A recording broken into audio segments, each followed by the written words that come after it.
Chapter 654. Rumble.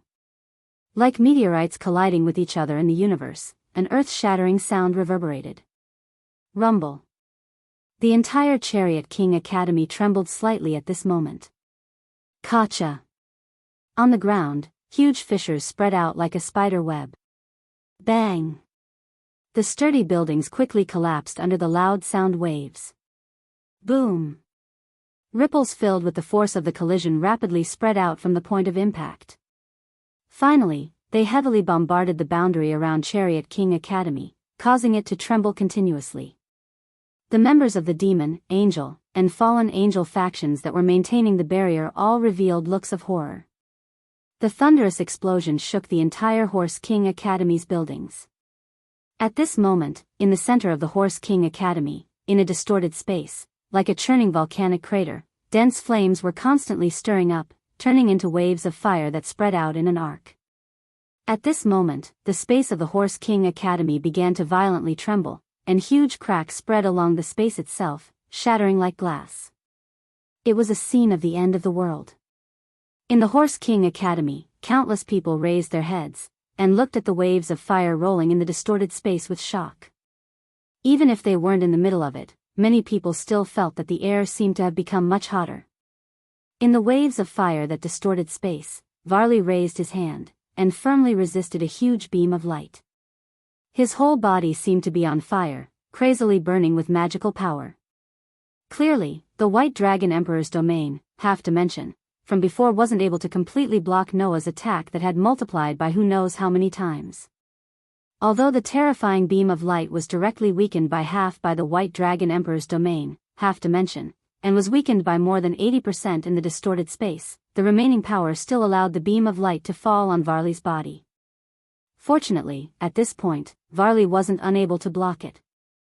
Divide, eat, divide, eat, divide, eat, divide, eat, divide, eat, divide, eat, divide, eat. The jade armor on his body continuously rang out, causing waves of fluctuations to linger around Varley's body, acting on the beam of light. Buzz. Under the effect of the powerful having ability, the beam of light that had multiplied by who knows how many times finally began to dim, and its volume became smaller and smaller. Divide, eat. When the last sound rang out, the beam of magic power that had struck Varley finally weakened to the size of an arm, and slowly dissipated. Bang! At the same time, the armor on Varley's hands were completely shattered, exposing his hands. A pair of hands that were dripping with blood, and even the skin had completely festered. Ha, ha, ha, Varley was gasping for breath, and the mana in his body was getting weaker and weaker. It had already weakened to the point where it couldn't be seen. Enough. Varley. Arubian's voice sounded anxiously, which was rare. Remove the Juggernaut Drive state. Otherwise, it will deprive you of your life and make you lose your mind. Hearing this, Varley's heart was filled with unwillingness. That was because on the ground below, Noah, who was covered in overlapping phantoms like a crimson dragon, was still unscathed. The magic power on his body did not show any signs of weakening at all.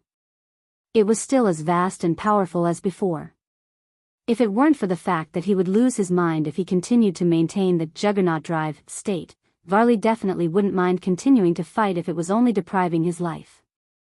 Varley didn't want to live for long at all. As long as he could fight with the strong, it didn't matter if his life was reduced by thousands or tens of thousands of years. Anyway, the lifespan of a demon was ridiculously long, and Varley didn't care about reducing his lifespan by thousands or tens of thousands of years. But if he lost his mind, that was another matter. After all, Varley wanted to enjoy the process of fighting. If he lost his mind, he wouldn't be enjoying the process of fighting at all, but would be obsessed with the result of the battle. Varley had no choice but to remove the Juggernaut Drive state. Bang! The armor all over his body shattered, revealing Varley's original figure. After landing on the ground, Varley only felt a burst of weakness in his body. He couldn't help but kneel on one knee, clutching his chest. His face was pale, but his eyes were still staring ahead. There, Noah maintained a red gaseous dragon-shaped armor and met Varley's gaze. It's a pity. If you could continue to use the Juggernaut drive, you might be able to continue fighting with me. But now, your magic power is almost exhausted, and your physical strength is almost gone. You can't even use the balance breaker. It's impossible for you to be my opponent. Varley was speechless. After fully understanding Noah's true strength, Varley knew that it was impossible for him to defeat Noah. Even after using the Juggernaut drive, he couldn't do anything to Noah, let alone now when he couldn't even use the balance breaker. After using the Juggernaut drive, Varley's strength could already be ranked in the top 10 in the world. But after all, it was only for a few minutes. He couldn't really fight with those guys who could be ranked in the top 10. At most, he could only deal with those guys for a few minutes. Noah, on the other hand, undoubtedly had the qualifications to be ranked in the top 10. Just like what Arubian said.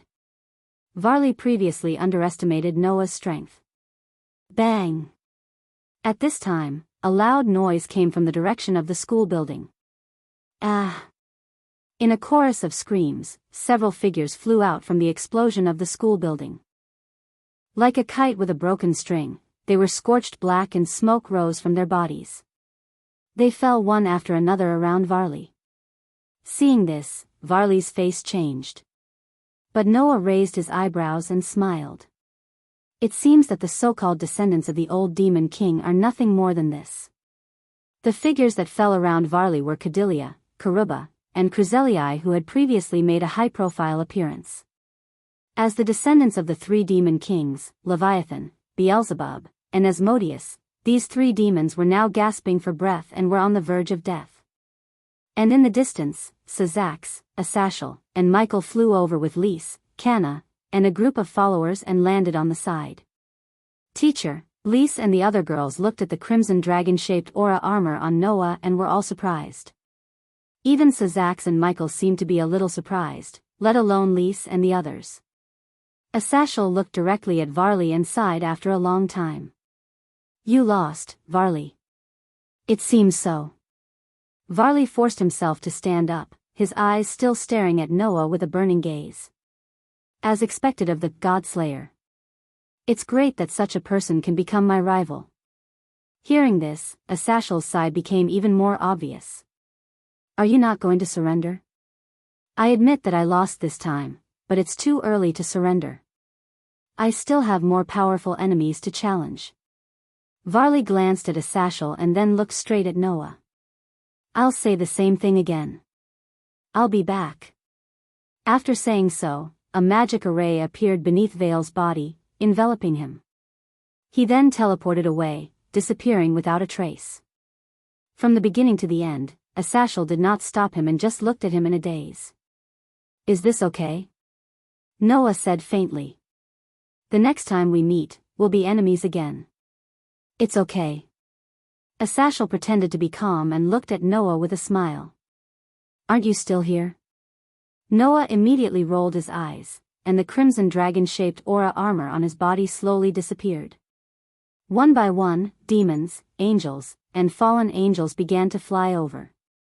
Presumably, the next period of time would be used to clean up the mess. Chapter 655. Early in the morning, Chariot King Academy's old schoolhouse. In the open space in front of the old schoolhouse, Noah's eyes were tightly closed. Crimson gas was constantly rolling around his body, sometimes condensing into the shape of scales, sometimes condensing into the shape of an armor, and sometimes condensing into the shape of a dragon. After an unknown amount of time, the crimson gas fluctuating around Noah's body formed into a layer of dragon-shaped armor. It was as if a dragon's phantom directly overlapped on Noah's body. The aura on his body gradually carried a trace of the unique fierceness and ruthlessness of a dragon, which was very oppressive. If one looked carefully, they would notice. Compared to the last time when he fought with Varley, the crimson dragon-shaped armor on Noah's body not only became more solid, the scales on the armor were also quite clear. Even the eyes on the dragon-shaped armor's head were shining, as if there was a real dragon overlapping on Noah's body. It was very realistic. Phew, then, Noah let out a sigh of relief and opened his eyes. It seems that the most stable state of the Red Dragon Emperor's boosted gear, balance breaker, can only stop here. Compared to when you first used balance breaker, it is indeed a lot more stable. In terms of proficiency, you have already reached the peak. Drake's voice sounded in Noah's mind. In your current state, the duration of your balance breaker can be counted in years. Even if you continuously use it, you can still maintain it for at least 3 months. Really, this is the first time I've seen a host who can use balance breaker to such an extent. You really are an abnormal guy. As a legitimate descendant of the Demon King, Varley relied on the Demon King's bloodline to be so amazing. He was even able to use the curse-like Juggernaut Drive for a short period of time. One could imagine his ability. However, even so, Varley could only maintain balance breaker for a month. If he continuously used it, the duration would be shortened to about a day. This was already very terrifying. Unfortunately, Noah broke the rules even more than Wally. Although he didn't have the Demon King's bloodline, Noah was the type with unlimited potential. His innate magic power was so great that even Tony could be compared to the God Slayer. After becoming a God Slayer, Noah's magic power was indescribably vast. As a descendant of the Demon King, Wally's magic power was immeasurable. It could even be used as a temporary consumption of his life to use the Juggernaut Drive. But even so, Wally's magic power was still inferior to that of the God Slayer. Before Noah had become a God Slayer, his magic power was already comparable to a God Slayer's. After becoming a God Slayer, his magic power was at a foul level among the God Slayers. Compared to Wally, he was much stronger. In addition, the God Slayer could grow in battle, but Noah could grow even if he didn't fight. With such innate conditions, coupled with infinite potential and comprehension, even Wally could maintain balance breaker for a month, not to mention Noah. As Drager said, Noah was an abnormal guy. Even so, Noah wanted to become even more abnormal. "Hey, Drager," Noah asked with some expectation. "I can also use Juggernaut Drive, right?" Noah couldn't forget the strength of Wally when he used Juggernaut Drive. Originally, Wally couldn't be compared to Noah, and Noah didn't think that Wally could compete with him at first. As a result, after using Juggernaut Drive, Wally was able to make Noah take him seriously. If it weren't for the fact that Wally's Juggernaut Drive couldn't be used for too long, only for a few minutes, then Noah wouldn't have been able to win so easily. After using Juggernaut Drive, Wally was no weaker than the God Slayers like Orban and Luo Hao. In this way, if Noah could also use Juggernaut Drive, it would be a real foul. After all, Noah's physique was immune to all side effects.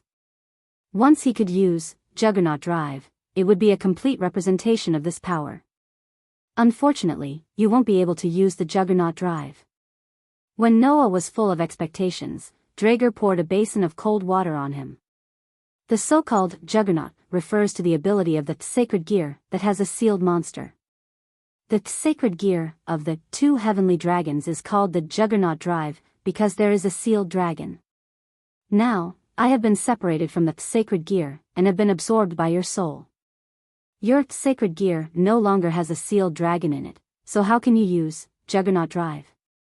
Noah was suddenly speechless. Noah really didn't think that the result would be like this. If you want to say it, I am your Juggernaut Drive. If you want to use Juggernaut Drive, then just summon me, Drager said indifferently. Also, Juggernaut Drive is not a good thing. It is the power of a curse. If you can stop this power, to be honest, I am relieved. At this point, Drager changed the topic. You're already strong enough. Even if you can't use the Juggernaut Drive, your body's strength isn't any weaker than the Juggernaut Drive.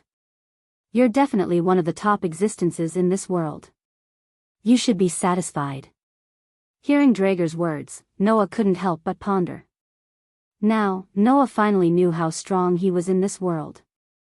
Heavenly dragons like Drager and Arubian could be ranked in the top 10.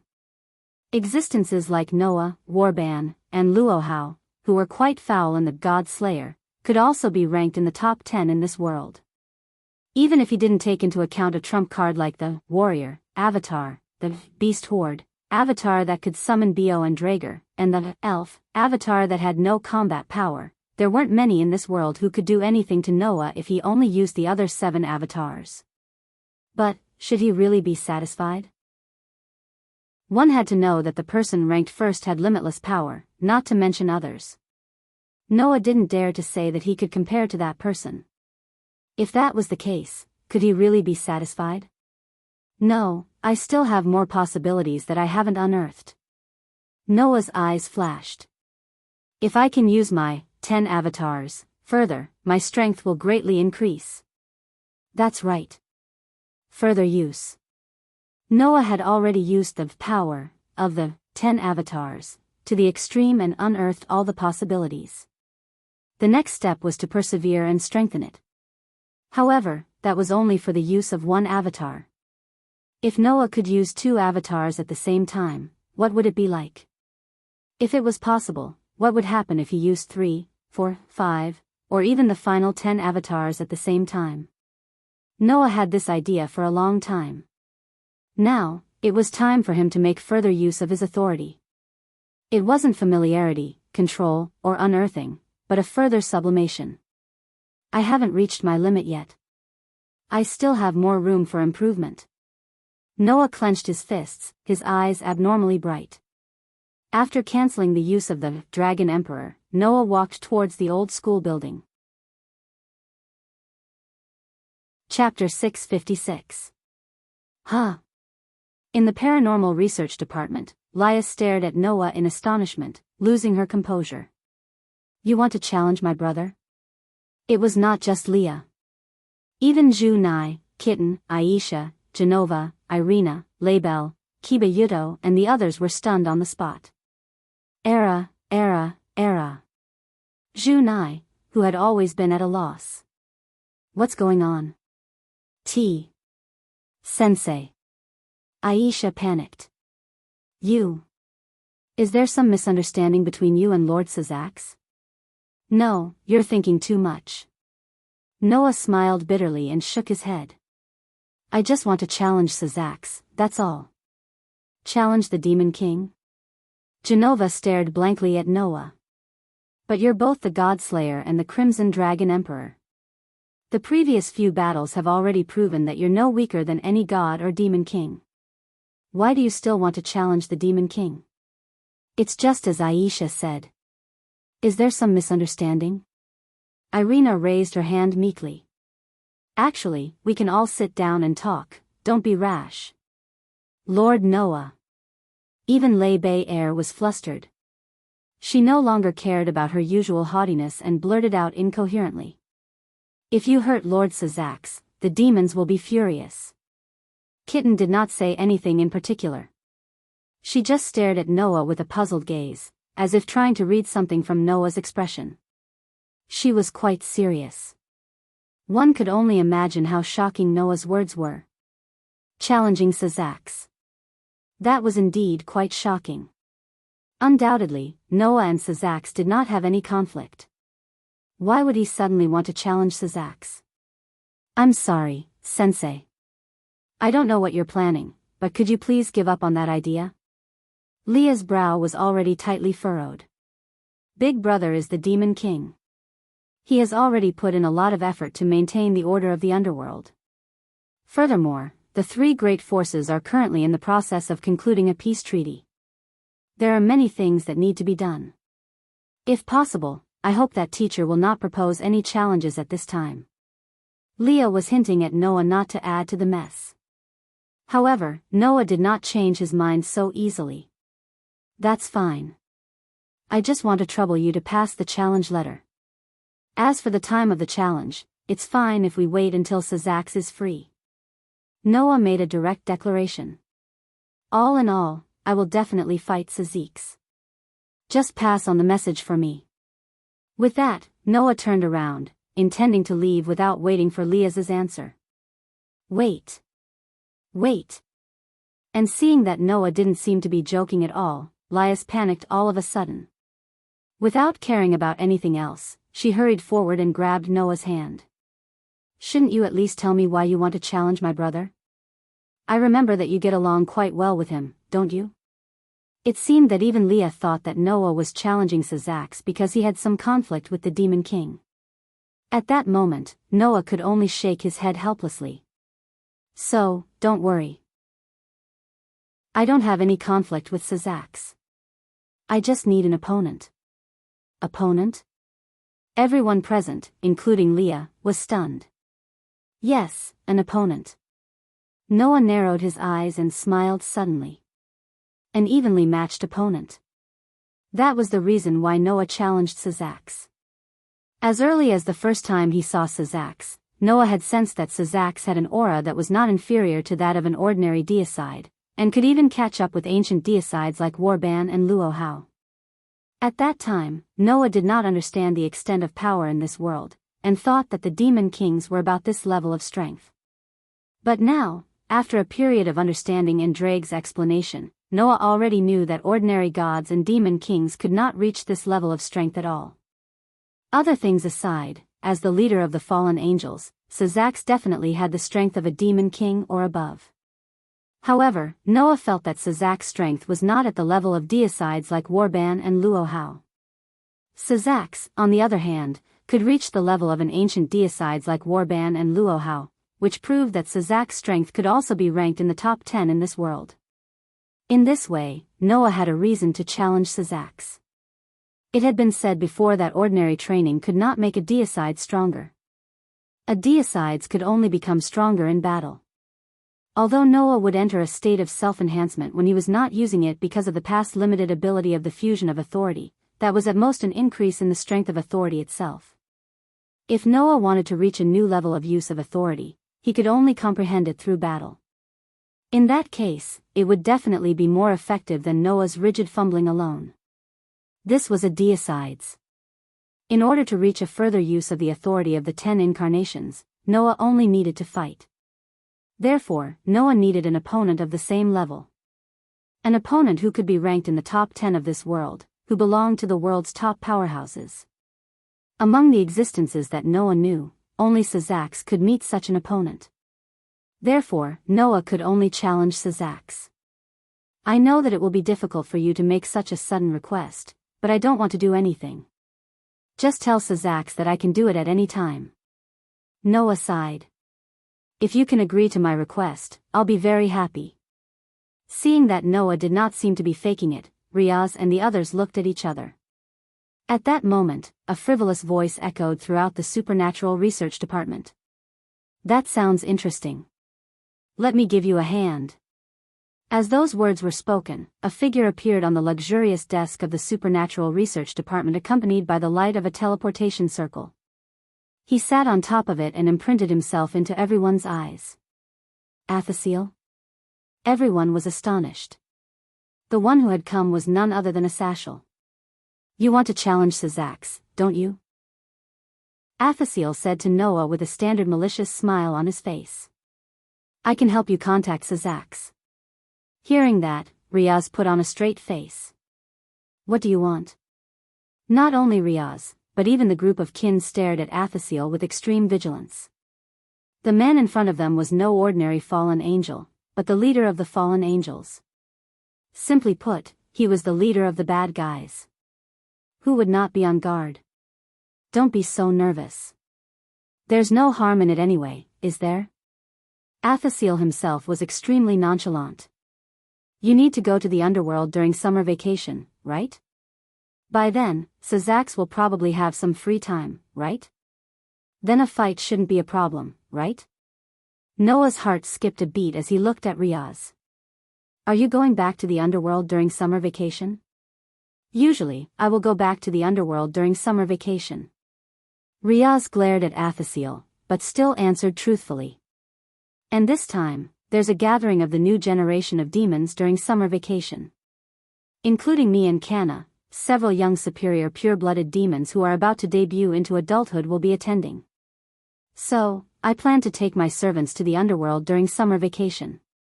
Also, the signing of the peace treaty between the 3 major factions is almost done. Michael and I will also be going to the underworld. Athasiel spread his hands. So, when the time comes, I will be going with you. All of a sudden, Riaz and the other girls showed signs of reluctance. It seemed that these girls did not have any feelings of closeness to Athasiel. Summer vacation, huh? Noah murmured, and then the corner of his mouth curled up. I hope I can achieve the goal of training. Training? Riaz was a little incredulous. You challenged my brother just to train? It's not strange that you need to train, right? Athasiel interrupted. Why don't you let me arrange training for all of you during your time in the underworld? Why? Riaz and the others all objected. In response, Athasiel only smiled. Don't worry, I'll train all of you well. Everyone's face turned bitter. Chapter 657. In the following period of time, Noah did not continue to explore the authority aspect.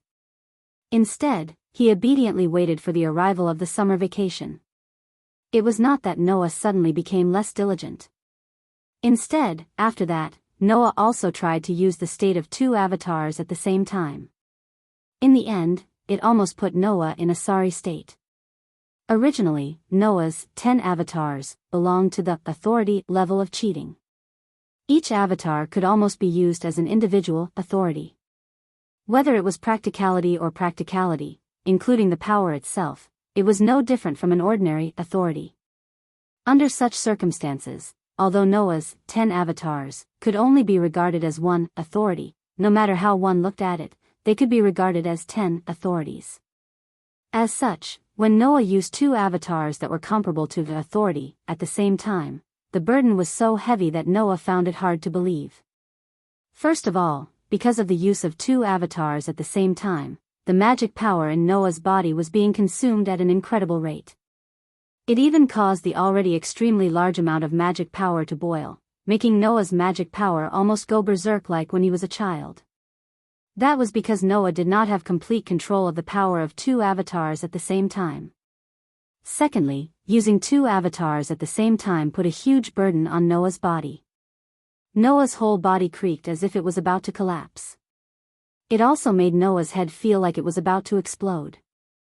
Heat and pain all rushed up in one breath. These phenomena were all due to the burden of using the power of two avatars at the same time. Therefore, even Noah did not dare to use them casually. He could only wait obediently for the summer vacation to come. As a God Slayer, as long as there was a battle, there would be growth. Noah could only focus on the battle with Sazax, allowing his body to adapt to the use of two avatars as it grew. He also figured out the best way to use the two avatars during the battle so that the massive power would not run amok in his body and cause an unimaginable burden. On the other hand, Asashel seemed to have mentioned Noah's request to Sazax, who agreed to it. According to Sazax, Noah, the God Slayer, played a very important role as a witness and deterrent for the three major forces to trust each other and conclude a peace treaty.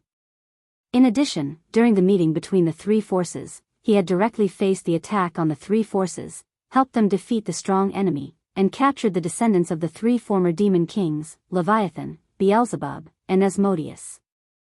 Sarzax felt that he had to agree to such a request. Hence, Noah's battle against Sazax during the summer break was basically set in stone. As long as the summer break came, Noah would be able to start training and improve himself to the next level. Therefore, Noah was now basically living the life of an ordinary teacher. He stayed in the infirmary and worked hard every day. From time to time, he would go to the supernatural research department to show his face. It was worth mentioning that Asashel had also become a teacher at the Colt King Academy and a consultant for the supernatural research department. Sazax's sister has a relative that I'm interested in. Plus, you, the God Slayer and the Red Dragon Emperor are also here. It would be a waste if I don't observe closely. That was what Asashel said himself.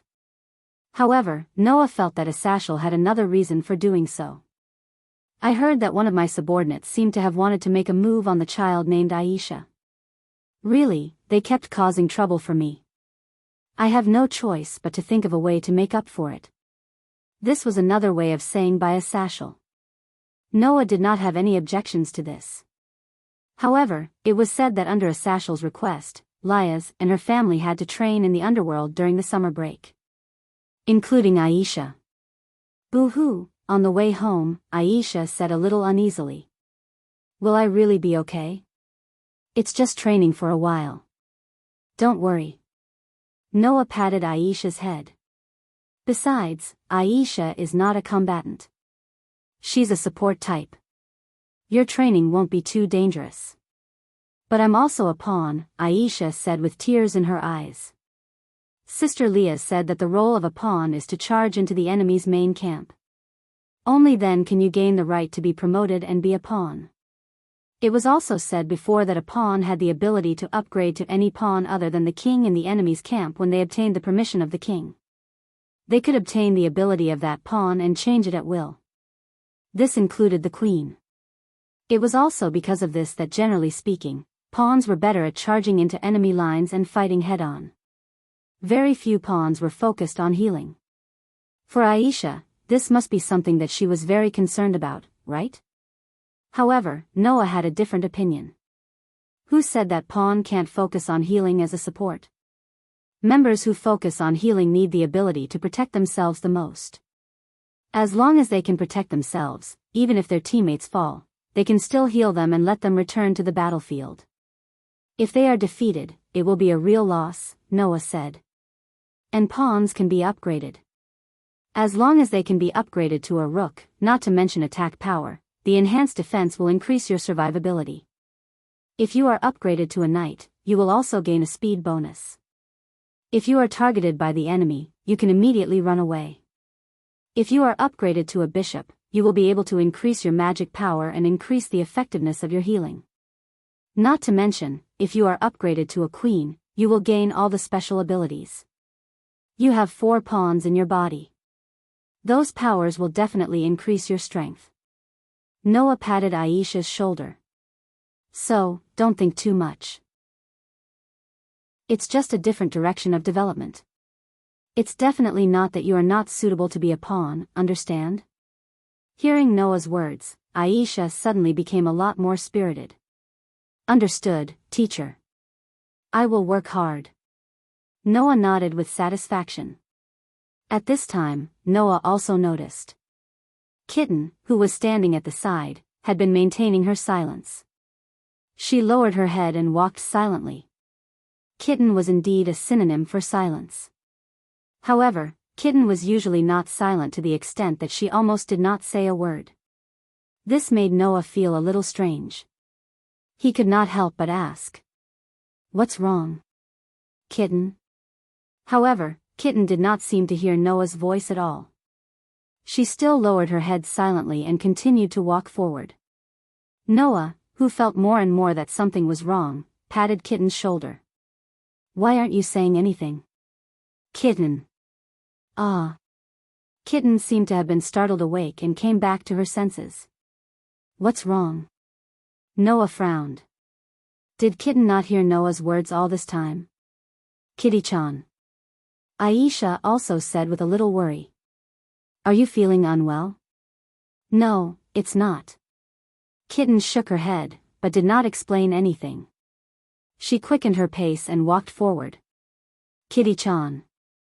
Wait for me. Aisha quickly chased after her. Seeing this, Noah fell into deep thought. Something was wrong with Kitten's appearance. Nighttime, after the lights went out, Aisha and Kitten were already asleep under the blanket. Speaking of which, in the beginning, Kitten moved in here to keep an eye on Noah. Later on, she continued to stay here to keep an eye on Aisha. Now, it was basically certain that Noah would not harm Liath. Since Aisha had become Liath's dependent, she should not do anything. Kitten should have left after accomplishing her mission. However, since Aisha did not want to leave, Kitten stayed with her. Lying on the bed that covered the floor, just as Noah felt a little sleepy, a petite body crawled into Noah's arms. Noah was immediately awakened. The sleepiness in his head was gone. He lowered his head, looked at his arms, and was stunned. Kitten? The one who crawled into Noah's bed was Kitten. At this moment, Kitten was looking at Noah with teary eyes and said something that made Noah's brain go blank. Teacher, please take me. Chapter 658. Teacher, please possess me. In the dead of the night, a lowly student who looked to be only 13 or 14 years old, but was as cute as a doll, burrowed into his arms. She even looked at him with moist eyes and said something that made him think of Pian Pian. What kind of reaction should he have? Noah didn't know how others would react. As for Noah himself, he had already widened his eyes to the maximum. He looked at the kitten in his arms with astonishment in his eyes. It was not as if Noah had not experienced a similar scene before. Almost every day, Genova would bring Irina to secretly find an opportunity to kidnap Noah to a place where there was no one. Sometimes, they would even bring Isha, which almost made Noah collapse. So now, Noah was almost not surprised by such things. But that was only limited to Genova, Irina, and Isha. Now, the one who crawled into Noah's arms and said something like that to Noah was none other than the kitten.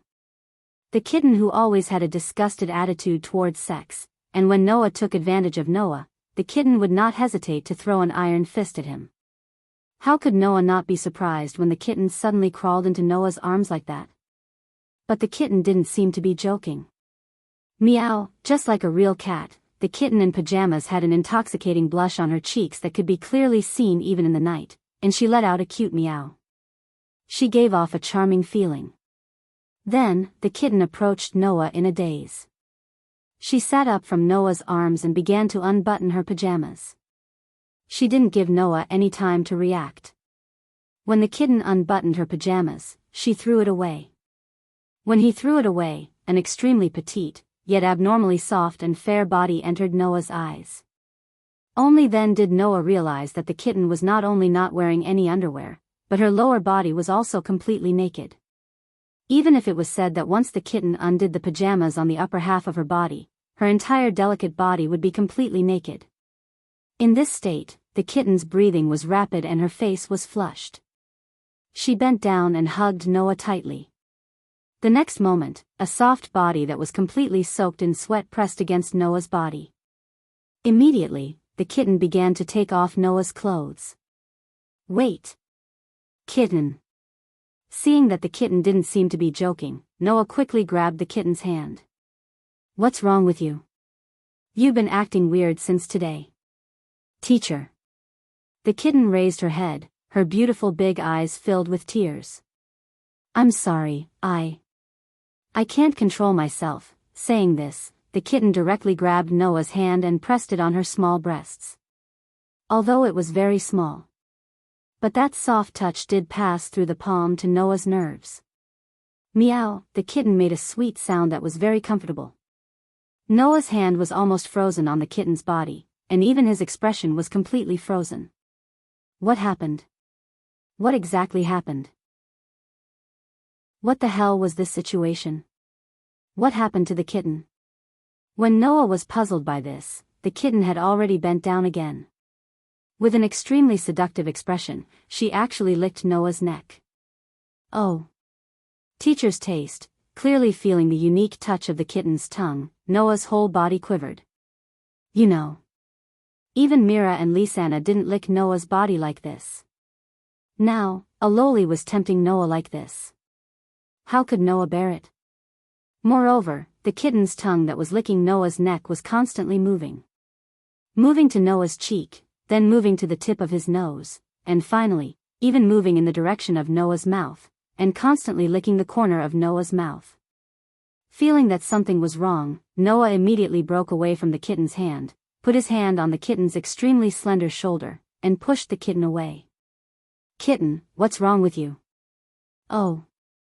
The kitten just looked at Noah with an intoxicated expression and eyes. She didn't say anything, and continued to stick out her small tongue, as if absent-mindedly licking Noah's arm that was on her shoulder. Finally, Noah found that something was wrong with the kitten. First of all, the kitten's body was very hot, very hot.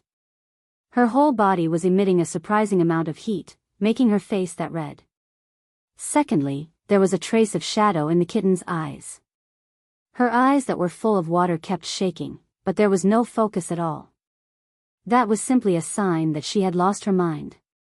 This behavior directly calmed Noah down.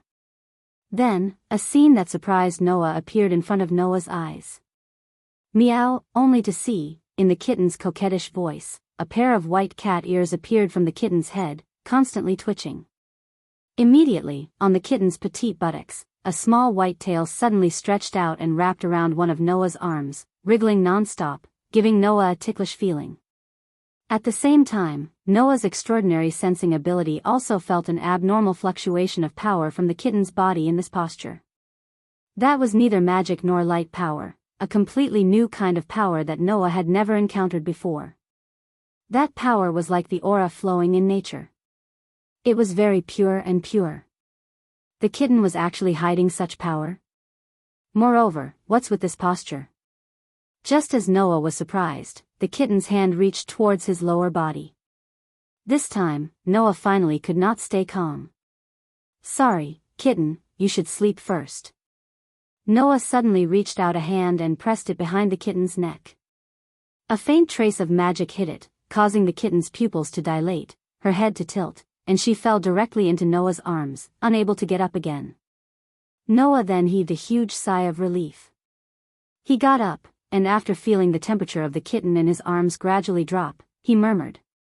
Why did the kitten suddenly undergo such a change? Moreover, it was very obvious that the kitten did not do it by herself, but because she had lost her mind. At that moment, Noah grabbed the blanket and covered the naked body of the kitten lying in his arms. Then, he closed his eyes.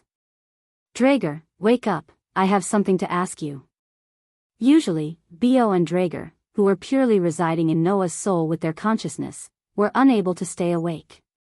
They could only wake up when Noah called or under special circumstances. Now, under Noah's call, Drager's consciousness, which was residing in Noah's soul, began to stir, and gradually began to wake up. Waking me up without using the Red Dragon Emperor's boosted gear, what a rare situation. Don't joke with me. Noah went straight to the point. What's with the kitten's state? Kitten? Is that the child in your arms? Drager seemed to have noticed the kitten's cat ears and tail, and asked in surprise. It's actually a Nicomida, that's really rare. Nicomida? Noah frowned. Are you referring to the cat demon? That's right, it's a cat demon, also known as a Nicomida in this country. Drager said. Moreover, this Nicomida's body also has the aura of an immortal technique. She's probably the strongest of the Nicomida race, a superior monster that can use both demonic and immortal techniques. The descendants of the Nicomida race are simply the rarest of the rare races. Hearing Drager's words, Noah immediately understood. The kitten was probably not a human that reincarnated into a demon, but a monster that reincarnated into a demon. That pure energy should be the immortal technique that Drager mentioned. In other words, the kitten had been hiding her identity. Could this be the kitten's unbearable past? But, why did the kitten lose her mind? This might be caused by you. Drager voiced his guess. The Nicomida are superior monsters that can use immortal techniques, and are very sensitive to nature and the aura of the human body. Recently, you've been exploring the use of a higher level of power, and the aura in your body has increased too much. Moreover, this Nicomida has been hanging around you all day, and deliberately suppressing her power. After being stimulated by you, the hidden power was finally activated, causing this Nicomida to lose her mind, right? In other words, this was indeed caused by Noah. But why would the kitten deliberately hide such power? Looks like it's time to talk to Leah. Chapter 659. The next day, at the Supernatural Research Department, Leah's, Junai, Isha, Genova, Irina, Label, Kiba Yudo, and the others were all speechless as they watched the scene on the sofa. Noah was sitting there with a bitter expression on his face. He felt very uncomfortable under the gaze of Leah's and the others, but there was nothing he could do. There was no other reason. At this time, there was a petite and lovely person in Noah's arms. Meow, with a cute meow, the kitten with a pair of white cat ears was like a kitten that kept acting coquettishly towards Noah. Not only did it hug Noah's neck tightly, but it also wrapped its tail around Noah's arm and used its little tongue to lick Noah's neck and cheeks. If it was really a cat, then these actions should all be the cat's way of expressing its closeness to Noah. But if it was an extremely cute kitten, then no matter how one looked at it, it would look like a show of affection to others. If Noah had not been avoiding it, the kitten would have licked Noah's lips without hesitation and stuck its tongue into Noah's mouth to entangle with Noah. Or rather, it was already good enough that it did not take off its clothes like last night and try to push Noah down. Sigh. Leah's rubbed her temples and looked at Isha. What's going on? I don't know. Isha glanced at the kitten that kept licking Noah's neck and cheeks. Her pretty face was already puffed up as if she was quite envious. It became like this after waking up this morning. Then what's with the cat ears and tail? She squatted beside Noah and stared at the kitten's tail that was wrapped around Noah's arm. Then, she asked in amazement, "That's right. It doesn't look fake. Come to think of it, you guys still don't know about this." Zhu Nai did not wear his usual smile, which was rare. Instead, he looked at the kitten with a complicated look in his eyes. The kitten was not human before it was reincarnated as a demon. It was a cat demon of the cat demon race. Cat demon? Genova seemed to have remembered something. If I remember correctly, it's a rather high and rare race among the demons, right? It's a very high and rare race among the cat demon race that can use both immortal and magical arts at the same time. Laybell seemed to know something about this. She kept glancing at the kitten's direction, and seeing how close the kitten was acting to Noah. Laybell was a little angry. But, what's going on? Why is the kitten clinging on to Teacher Noah? All of a sudden, everyone's gazes were once again gathered's face and the kitten's. Under such circumstances, even Noah was a little annoyed. While dodging the kitten's incessant licking tongue, he yelled at Leah's direction. "Can't you think of something, Liesel?" "You say that, but I don't know what's going on." Liesel frowned and came to the side of the sofa. She touched the kitten's forehead, then its belly, and her frown deepened.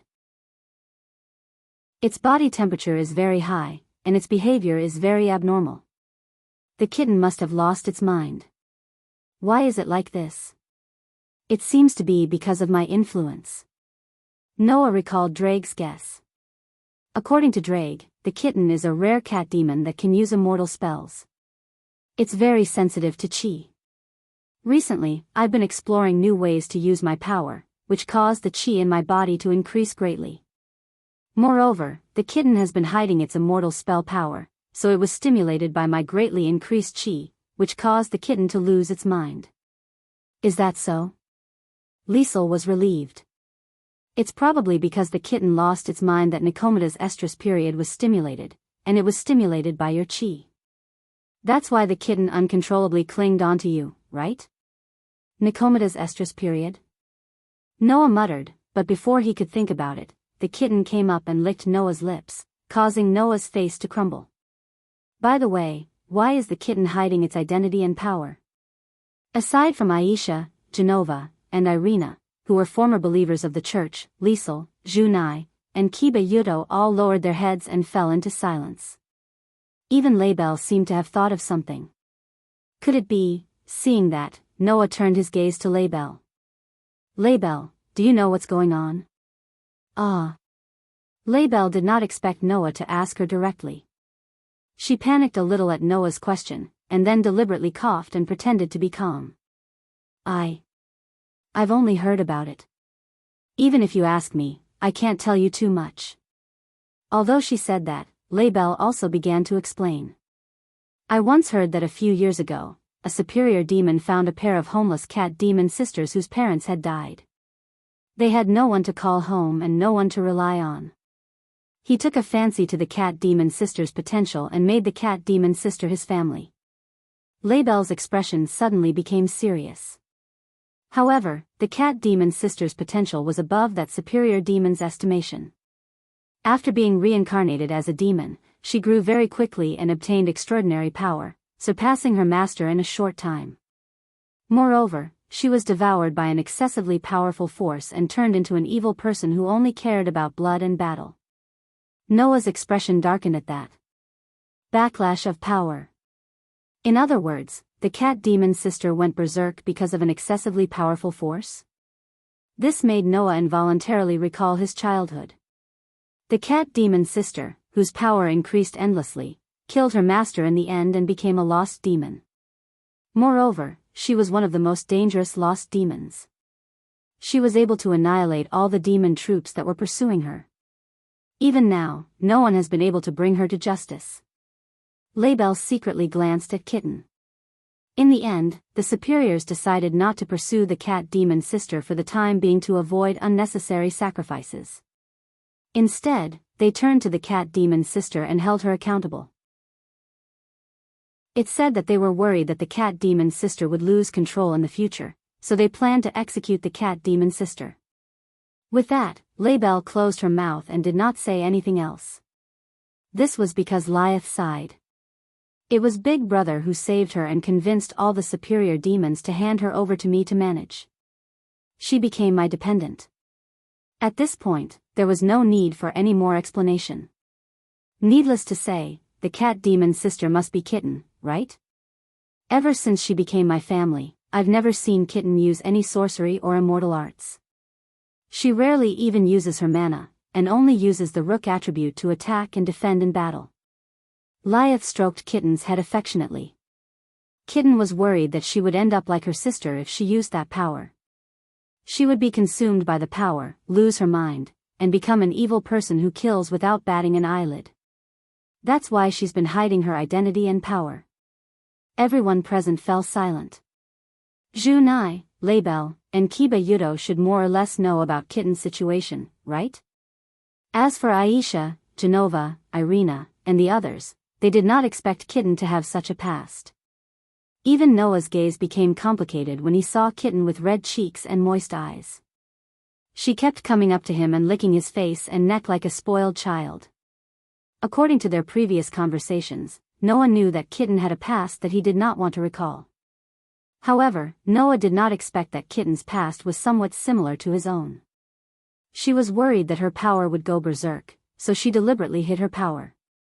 It was almost the same as how Noah trained his temperament and magic control to not go berserk when he was young.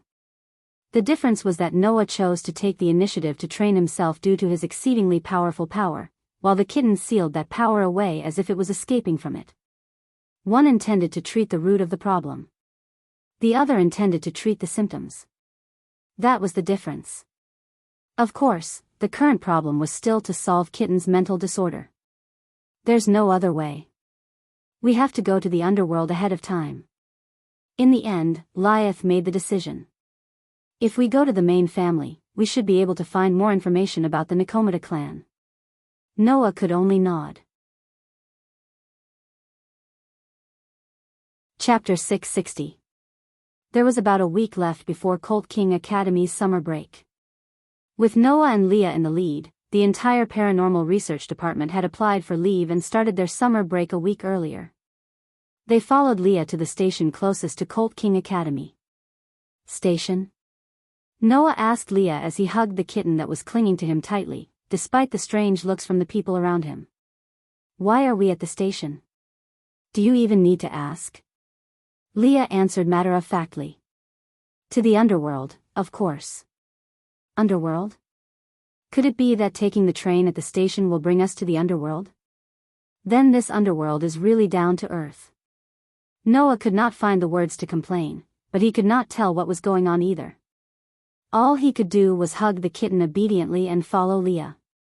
Meow, the kitten's face was still as red as ever, and its eyes were filled with tears. Its ears and tail were wagging happily, but it did not lick Noah's face or neck. Instead, it kept rubbing itself against Noah's chest as if it found it comfortable. The people at the station seemed to have thought of the kitten as a naughty child, and did not really think that the kitten's ears and tail were real. Still, they were struck by the kitten's cuteness. Noah could even hear many of the middle-aged men panting uncontrollably, and the corner of his eye twitched. Under such circumstances, Leah led Noah and the rest to the elevator in the station. Well then, Sensei, the kitten, Aisha, and Label, follow me. The rest of you, Genova and Irina, follow Zhu Nai and Yudo. Yes, sir. Zhu Nai, Genova, Irina, and Kiba Yudo nodded in response. Then, Noah carried the kitten and entered the elevator with Aisha and Label. The next moment, the elevator doors closed. In the elevator, there were only 1 and 2 displayed on the screen. Leah took out something that looked like a card from her uniform's pocket and placed it in front of the elevator's electronic panel. Beep. A sound effect, as if a scan had been verified, began to play. Immediately after that, the elevator moved, and it actually moved downwards. Below? Noah looked at Lias in confusion. Is there another floor below the station? Not only Noah, but even Isha could not hide her surprise and nervousness. She tightly tugged at Noah's sleeve with tears in her eyes. It feels like I'm going to hell. So scary. You may say that, but the underworld is above hell in the first place. Lias laughed bitterly.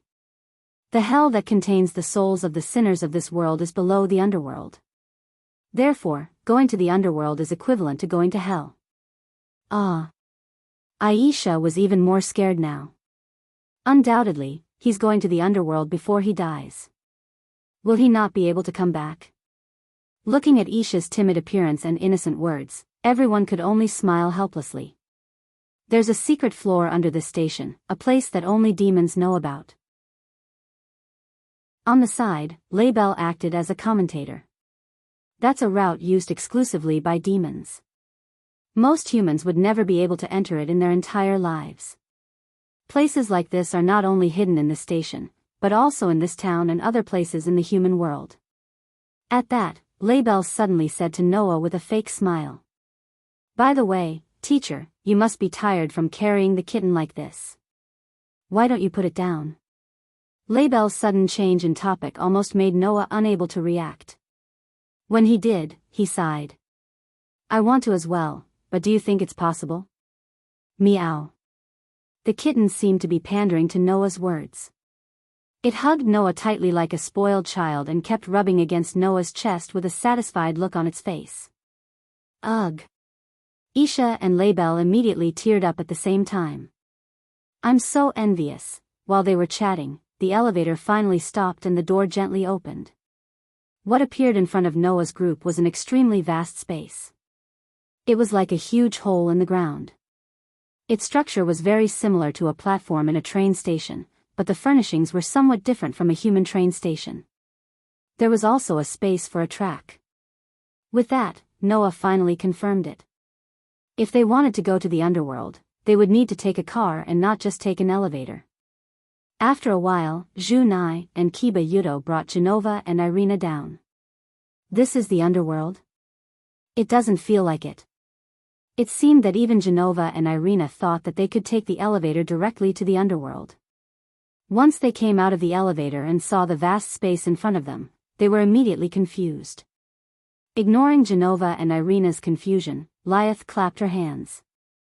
All right, since we're all here, let's get on the train and depart for the underworld. I've already notified them. The Gimli family's private train should be here soon.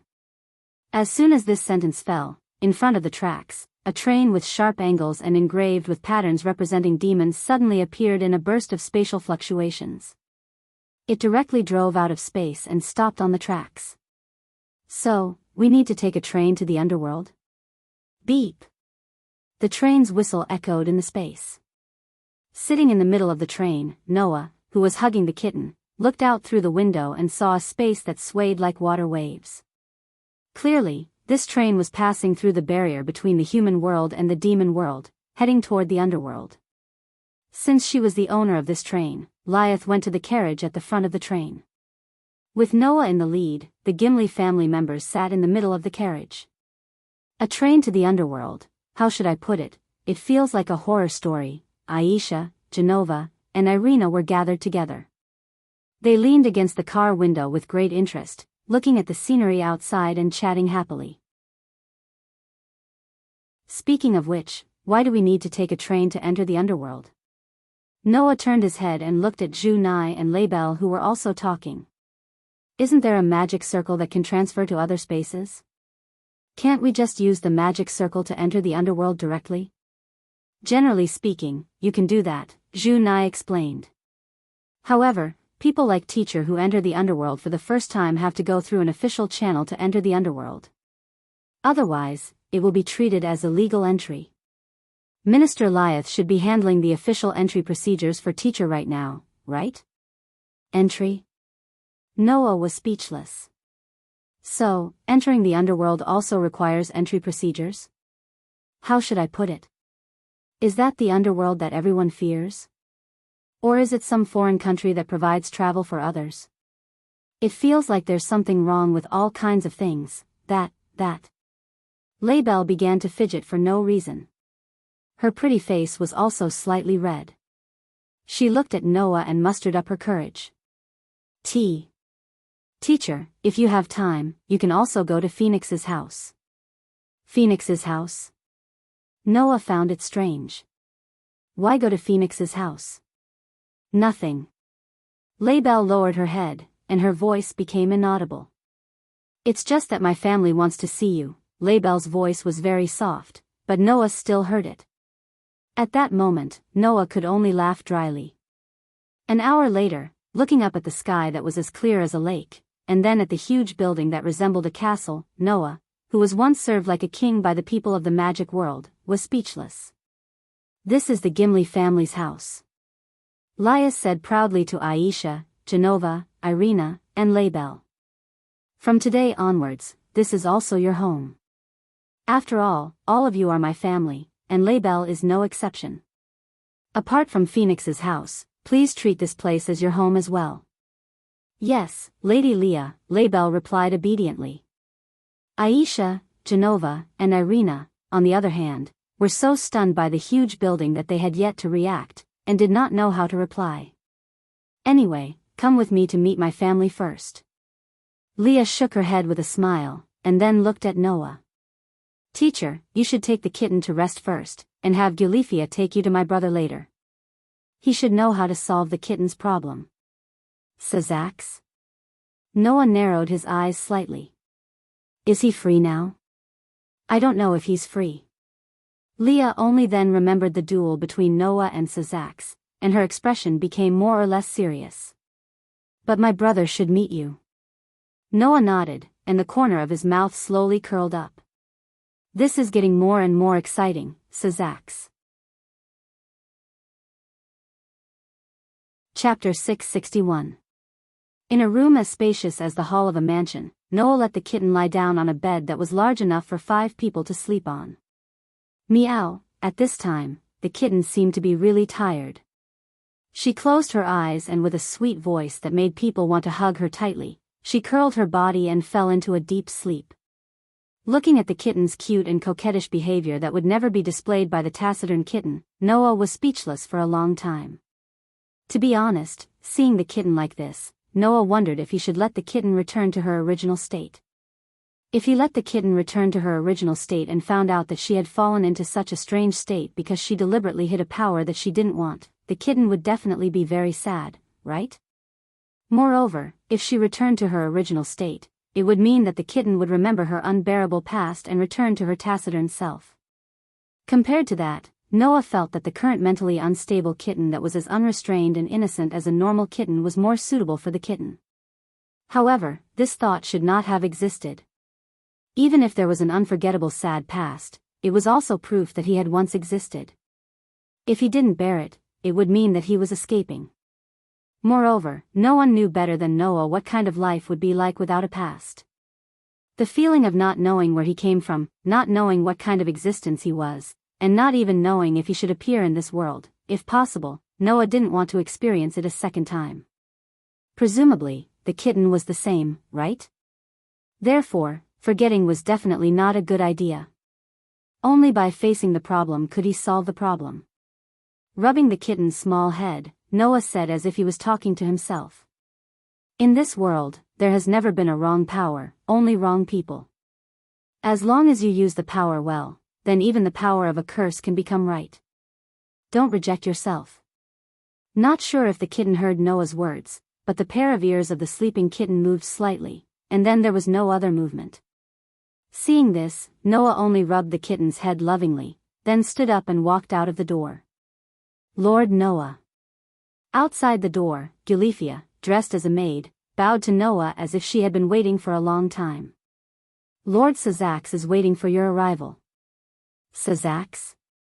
Noah closed the door and looked at Gulifia. Is Sazax back? Yes. Gulifia turned to face Noah. This way, please. With that said, Gulifia walked in front and led the way for Noah. If someone who didn't know better saw this scene, who would have thought that this maid named Gulifia was a true Demon King level character? To outsiders, Gulifia claimed to be Sazax's maid. However, those in the know knew that Gulifia was Sazax's indispensable assistant. Gulifia was none other than Sazax's queen. She was known as the silver-haired Annihilation Queen, and was known as the strongest Demon King in the entire underworld. Without a doubt, Gulifia was a Demon King. That was why Noah could sense an aura that was only below that of a god slayer when they first met. Under Gulifia's lead, Noah came to a hall that was so luxurious that it looked like an audience with a king. He saw Sazax, whom he hadn't seen in a long time. And besides Sazax, Asashel was also there. You guys are too much. Asashel complained to Noah as soon as he arrived. I already said that I was planning to come to the underworld, but you guys left me behind and came here alone. We specifically asked for leave. I'm sure you know the reason. Noah raised an eyebrow. By the way, why are you here too? Since all the people I need to observe are gone, what's the point of me staying in that academy? Asashel said bluntly. I had no choice but to come here directly. Compared to Asashel's words that were no different from a ruffian's, Sazax was like a big brother next door. He didn't have the majesty of a demon king at all as he greeted Noah with a casual smile. I heard that you came back with Leah's, so I rushed over immediately. Where's Leah's? I'll bring the family members to visit your parents first. Noah cut to the chase. Let's not talk about that for now. You already know about the kitten's problem. How should we solve it? It was only then that Sazax and Asashel turned serious and looked at each other. That catnip must have lost his mind because the powerful key in your body stimulated his hidden power, right? Asashel said. So, Sazax and I both feel that it's because she was stimulated by your aura, causing the aura in her body to become chaotic. That's why she ended up like this? Immortal arts were different from magic or magic. Magic or magic was the power to create supernatural phenomena through controlling techniques. Immortal arts, on the other hand, were mainly manifested in the aspect of ki. The so-called ki referred to the source of power in life, and some people in Japan also called it chakra. Compared to magic power and light power, ki had no direct destructive power at all. It was similar to Noah's magic power. It was a kind of life force that everything had. Immortal arts were actually just controlling this kind of ki. Since ki existed in everything, those who knew how to use immortal arts were good at judging the flow of ki and could detect the location of each individual. They could also control the flow of ki in their body to strengthen the inside and outside of the body, or interfere with the ki in nature, causing trees to bloom or wither. Therefore, immortal arts were spells that manipulated the flow of life. Disrupting and blocking the opponent's ki could cause harm to life. Therefore, once the ki in a person's body was in disorder, it would cause all kinds of physical symptoms. If the ki in Kitten's body was in disorder, it would not be strange for her mind to suddenly go haywire. The most important thing is that Kitten has been suppressing her power, which led to her being stimulated by the powerful external ki. If she did not deliberately suppress her power, then this would not have happened. Sazax looked directly at Noah. So, if you want Kitten to recover, you either have to let someone who knows how to use immortal arts adjust the flow of ki for her, or you can only let Kitten give up suppressing her power and let the suppressed and disordered ki flow smoothly on its own. Then, everything will be fine. Noah frowned. Then, can you find someone who knows how to use immortal arts? Hearing this, both Sazax and Athasher shook their heads. It's not difficult to find someone who knows how to use immortal arts. Athasher said directly. However, rather than letting outsiders solve this problem, I think it's better to let Kitten solve her own problem. In fact, Noah thought so too. The question was whether Kitten could truly accept her identity and power, and face up to her past. I think, even in this state, the kitten's own consciousness should still be awake. That was Sazix's conclusion. If you talk to her, she will be able to hear you.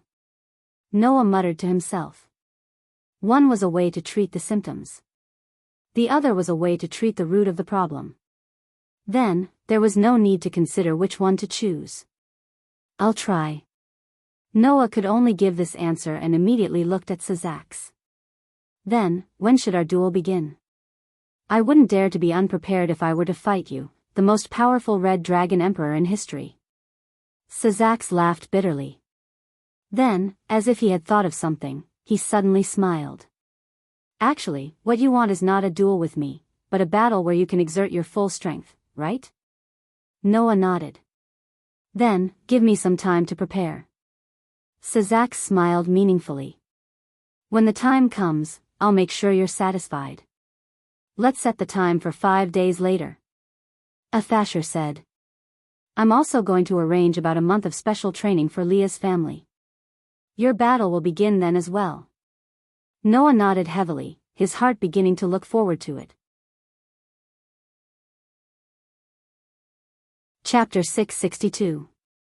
After chatting with Sazix and Asashel, Noah returned to the kitten's room. To Noah's surprise, when he arrived at the kitten's room, there was another person standing at the edge of the bed, staring at the kitten with a dazed expression. Himejima? The person standing at the edge of the bed and looking at the kitten was Himejima Junai. Hearing Noah's voice, Junai came back to his senses. His face returned to his usual gentle smile as he looked at Noah. Era, I thought I went to meet the parents. Meet the parents? Noah was stunned. What parents?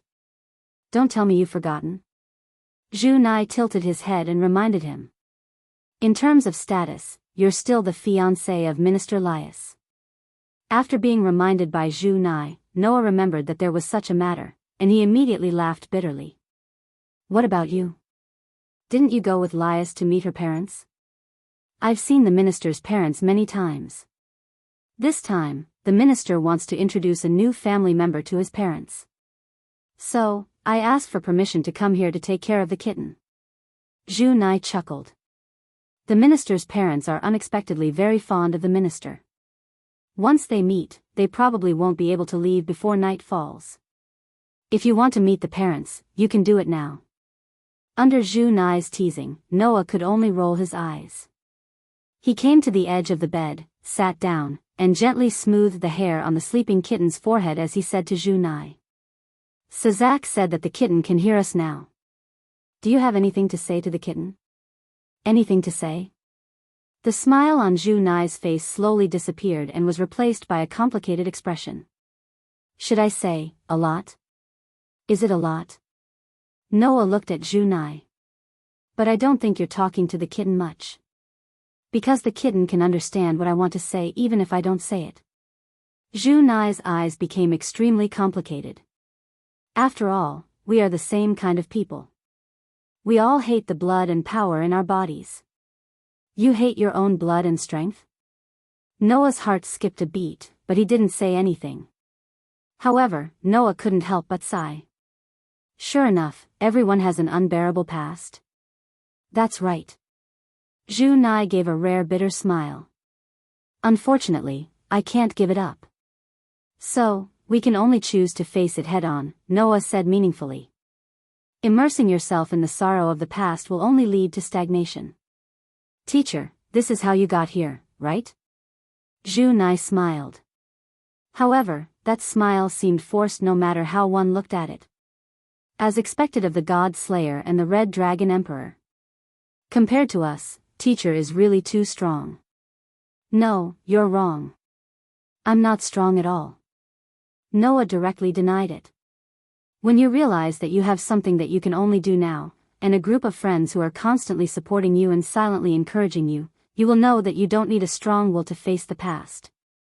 You only need courage. With that, Noah stood up. Talk to the kitten more. It'll be good for her recovery.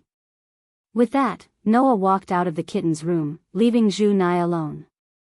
Zhu Nai still lowered his head with a complicated expression. No one knew what he was thinking. In the next 5 days, whenever he had time, Noah would talk to the kitten in her room.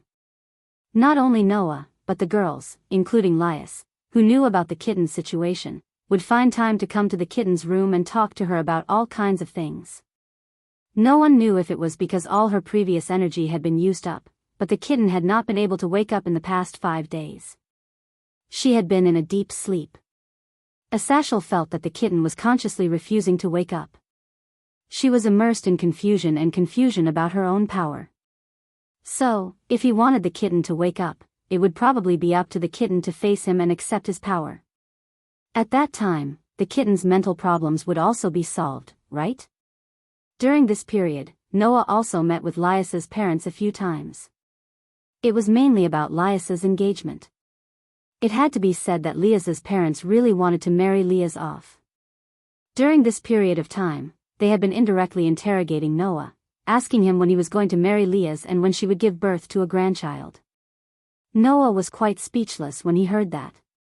In addition, Noah could not directly say something like, "I'm just playing with your daughter. It's not real, and I won't marry her."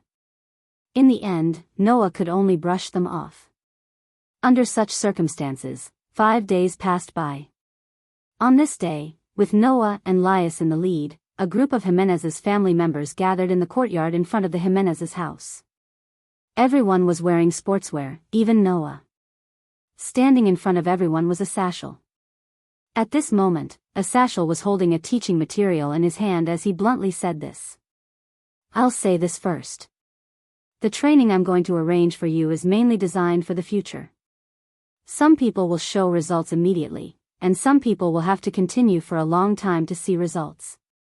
As long as you don't go in the wrong direction, you'll be able to grow very well." Then, first of all, Lias. Asashel was the first to call Lias. "From the beginning, you're a demon of the highest standards in terms of talent, physical strength, and magic power. Even if you maintain the status quo and continue to develop, your abilities will gradually grow. When you really reach adulthood, you should have the opportunity to become a demon of the highest level. So, I'm only arranging some basic training for you. That's enough. Overall, all your abilities are quite good.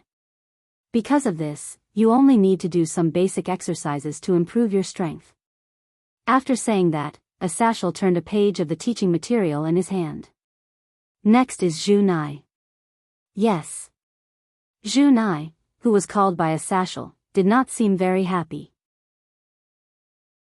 It felt like Zhu Nai did not like Asashel very much. He had more or less shown this tendency in the past. And Asashel's next sentence made Zhu Nai's unhappy face turn into a real gloomy one.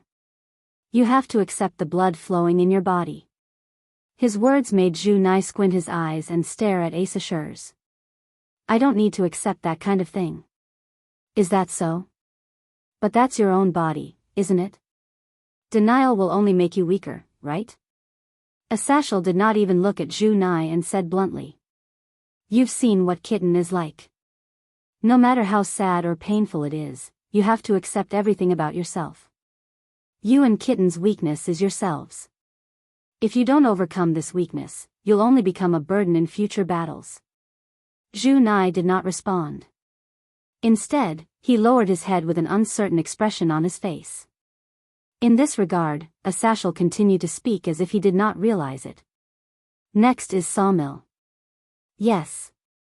Kiba Yudo immediately answered, looking very serious. "You are the same as Leah. You can become stronger by continuing basic training. Your swordsmanship is already outstanding, and your speed is even better. The only thing you lack is defense." Asashel handed a copy of the teaching materials in his hand to Kiba Yudo. "This is the way to use the sword-type sacred gear that I've researched. If you follow this direction, you might be able to reach the level of balance breaker. After that, I'll teach you one-on-one. Before that, you just need to go through the basic training. as expected of an expert in the study of sacred gear. He was very skilled in this aspect. Next, Genova. For the first time, Asashel raised his eyes and glanced at Genova. You've already undergone sufficient training in the church. Now, you don't need me to arrange any messy training for you. So, instead of doing pointless training, I think it's better for you to familiarize yourself with the trump card in your hand. Genova fell into deep thought after hearing Asashel's words. Then it's Aisha and Irina. Asashel closed the teaching materials in his hand. When the two of you were reincarnated, each of you used 4 pawns. As demons, the strengthening you received when you were reincarnated should be much higher than that of ordinary demons. But now, the power that the pawns give you has not reached its limit. You who have just been reincarnated as demons are unable to bear the power of 4 pawns. The value of the pawns is even higher than that of a knight and a bishop, and it is close to the power of a rook. What you need to do is to release this power, and I will assist you. So that's how it is. We still have that kind of power in our bodies? Both Isha and Elena were more or less excited by this news. As for Label, Asashel scratched his head. Instead of letting me arrange training for you, why don't you go home to Phoenix and let your family teach you how to use the power of the Phoenix? Understood. Label nodded heavily. You can each carry out your own plans. Asashel finally looked at Noah. Noah, come with me. Your opponent is already waiting for you. Hearing this, Noah laughed. It was a laugh that made his blood boil. Chapter 663. With Liaz in the lead, all the Jemengli family members who were arranged by Athashel for special training went to their respective training places and left Noah's side. Although Liaz and her family members all looked unusually worried when they left, and were obviously very concerned about the duel between Noah and Sazax, Athashel still chased everyone away. It's called a duel, but it's just for training and actual combat with prepared opponents. Instead of worrying about this, it's better to worry about your growth in a month's time. If you don't work hard, the next time you meet Noah will be so strong that you won't even be able to touch him. After hearing Asashel's words, Riaz and the others had no choice but to leave obediently and prepare for their training despite their reluctance. On the other hand, Noah was led by Athashel to a mountain very far away from the Jemengli family. Originally, Asashel could have directly used the teleportation magic circle to come over, but because Noah, as the God Slayer, had a foul curse resistance that would eliminate all beneficial or unbeneficial mystical powers, he couldn't use the teleportation magic circle at all. The reason why Noah could use the teleportation magic circle to jump to the duel ground during his last duel with Rissel was that the magic circle's nature was different. Unlike ordinary teleportation magic circles to other dimensions and spaces only opened a passage through the dimensional barrier for people to pass through. It functioned like a door. As long as Noah did not touch the door itself when he passed through the door, he could reach other dimensions and spaces. However, teleportation magic circles used in the same dimension and space were not the same. It was completely a function of the spell. Therefore, with Noah's physique, it was not a problem to use a teleportation magic circle to jump to other dimensions and spaces, but it was not possible to use a teleportation magic circle in the same dimension and space. With no other choice, Athashel could only bring Noah to the destination personally. Whoosh! The strong mountain wind carried a thick cloud of sand and dust, blowing at the top of the towering mountain peak. Under Athashel's lead, Noah, who came to the mountain, saw 2 people. One was Sazax, who did not look like a big brother next door like before. He was dressed in grand and gorgeous clothes, fully displaying the majesty of a demon king in front of Noah for the first time. The other was a man who was dressed as grand as Sazax, but looked a little coquettish. Seeing the coquettish man, Noah's gaze suddenly froze. For no other reason. It was because the man's aura was not weaker than Sazax. In other words, he was also a top powerhouse who had the ability to rank in the top 10 in this world. In the demon world, there were actually 2 powerhouses who could rank in the top 10 of this world. Let me introduce them to you. Beside him, Asashel said to Noah. The one standing beside Sazax is the man who developed the evil peace and brought hope to the reproduction of demons. He's one of the 4 demon kings Achuka Beelzebub. The coquettish demon king named Aquika smiled at Noah with great interest. I'm Aquika. Hello, the man who has the titles of God Slayer and Red Dragon Emperor. Demon King Beelzebub, I've heard a lot about you. Noah nodded, then his gaze swept back and forth between Sazax and Aquika, who were standing side by side. Can you explain what the current situation is? Why was the other demon king here? Moreover, a demon king whose aura was not weaker than Sazax appeared here? To be honest, Noah was both surprised and puzzled. However, this time, Athashel did not explain to Noah. Instead, he quietly retreated, leaving the field to Noah, Sazax, and Aquika. Your Excellency Noah, as the God Slayer and Red Dragon Emperor, your strength is undoubtedly above the gods and demon kings, but you issued a challenge to me. I'm sure you've noticed, right? Sazax looked straight at Noah, his expression unprecedentedly calm. My strength is not what a demon king should have. Hearing this, Noah did not beat around the bush and nodded directly.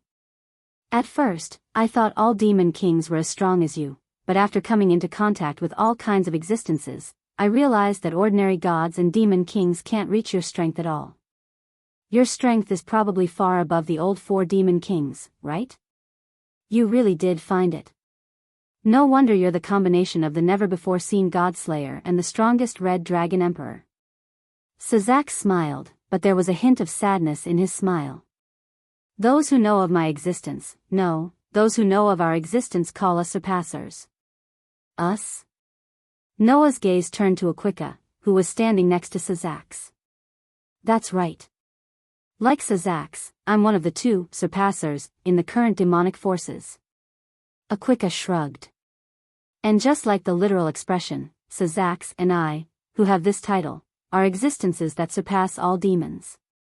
Existences that surpass all demons? In other words, the 2 men in front of him were the strongest demons? No, that's not it. As if he saw through Noah's thoughts, Sazax shook his head. The so-called existence that surpasses all demons is referring to our identity, Roland said. Identity? Noah was puzzled all of a sudden. What does that mean? Isn't there a so-called mutant in the human world? Aquika sighed. Sazax and I are such existences. We can be said to be mutants among demons. It's hard to say whether we are demons or not, but we have the power that ordinary demons and even demon kings can't have. This is the so-called surpassers. Hearing this, even Noah couldn't help but fall silent. Mutants among demons? You don't even know whether you are a demon or not. No wonder Sazax had such an expression on his face. Of course, thanks to this, we also have the power that far surpasses the demon king level and have become the current demon king, bringing stability to the demonic world. From this point of view, this is a good thing. The smile on Sazax's face returned to its usual cheerfulness. But even so, I dare not say that I can beat you. That's why Sazax brought me here. Aquika glanced at Noah. To be honest, I'm also very curious about the power of the so-called deicide. And you seem to be planning to use the battle with Sazax to explore new ways to use your power in actual combat. My curiosity has been completely aroused. Can you let me join in? Noah was stunned for a moment and stood up in surprise. In other words, yes. Sazax's eyes flashed with an unusually bright light. This time, your opponent isn't just me, but the 2 surpassers in the current demonic forces. Sazax alone probably can't bring you any pressure to improve, but with me, it's a different story. Aquika smiled, and her smile was very excited. The 2 of us have put aside the next month's work and applied for a month's leave to accompany you. So, don't let us down. As soon as he finished speaking, both Sazax and Aquika had an unusually terrifying magic power rising from their bodies. The surrounding atmosphere had completely trembled under the stirring of that terrifying magic power. Rumble. The ground shook slightly, and the entire mountain let out a wailing sound. The air waves formed by pure magic power pushed back the oncoming mountain wind, blowing across every inch of the land and hitting Noah unceremoniously. His clothes fluttered in the wind. Feeling the unusually strong pressure from Sazax and Aquika, Noah's heartbeat began to accelerate. It wasn't because of nervousness, but because his blood was boiling. Noah, Sazax, Aquika, and Asashel were at the highest mountain in the entire Gemengli territory. Its height was high enough to reach above the clouds, and the peak couldn't be seen. And on that day, according to the description of the residents in the Gemengli territory, the situation was like this amidst an earth-shaking loud noise and earthquake. The mountain disappeared without a trace on that very day. Chapter 664. Boom. In the vast alternate space, a terrifying storm that seemed to have materialized carried the impact of a meteorite hitting the earth, sweeping in all directions. Pa pa pa pa. After a slight tremor, the surrounding space simply made a shattering sound as if it could not bear the burden. The whole place shook as if the sky was falling and the earth was cracking. And in the center of the impact storm, 3 figures were standing facing each other. Their bodies were surging with extremely terrifying magic fluctuations, causing the ground under their feet to crack like a spider web, gradually spreading in all directions. Before the impact storm dissipated, one of the 3 figures suddenly went limp and knelt on the ground with one knee. His face was incomparably pale, and he was constantly gasping for breath. Although the other 2 figures did not show a state of great consumption like the former, their posture was also battered and exhausted. They were slightly panting, and their eyes were fluctuating with exhaustion. There was also a trace of weakness on their faces.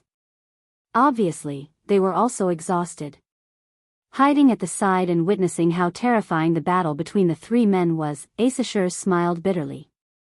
He came out of the defensive boundary that he personally set up and clapped his hands. Let's stop here. Take a break for a while. Hearing this sentence, the 3 people in the confrontation almost simultaneously breathed a sigh of relief. Kneeling on the ground with one knee, Noah's face was pale and he was panting violently. He felt that the originally vast and boundless magic in his body had entered a state of overdraft. At the same time, he experienced the sound of his body being unable to bear the burden and the sharp pain in his head. He laughed bitterly. Sure enough, the consumption and burden of using 2 avatars at the same time is really too terrifying. If I only used one avatar to fight like usual, then I probably wouldn't be in such a sorry state, right? Saying so, Noah closed his eyes. Noble and smart, elegant and beautiful, I praise your life, and here you are integrated with nature. The spirit of speech representing the elf avatar gently sounded from Noah's mouth. Wang. A burst of starlight appeared on Noah's body, like small fireflies flying around Noah's body. It was quite beautiful. Under such circumstances, Noah's body that was creaking due to the enormous burden slowly calmed down. The sharp pain in his head also lessened little by little. Even the overdraft of magic in his body was recovering at an extremely fast speed.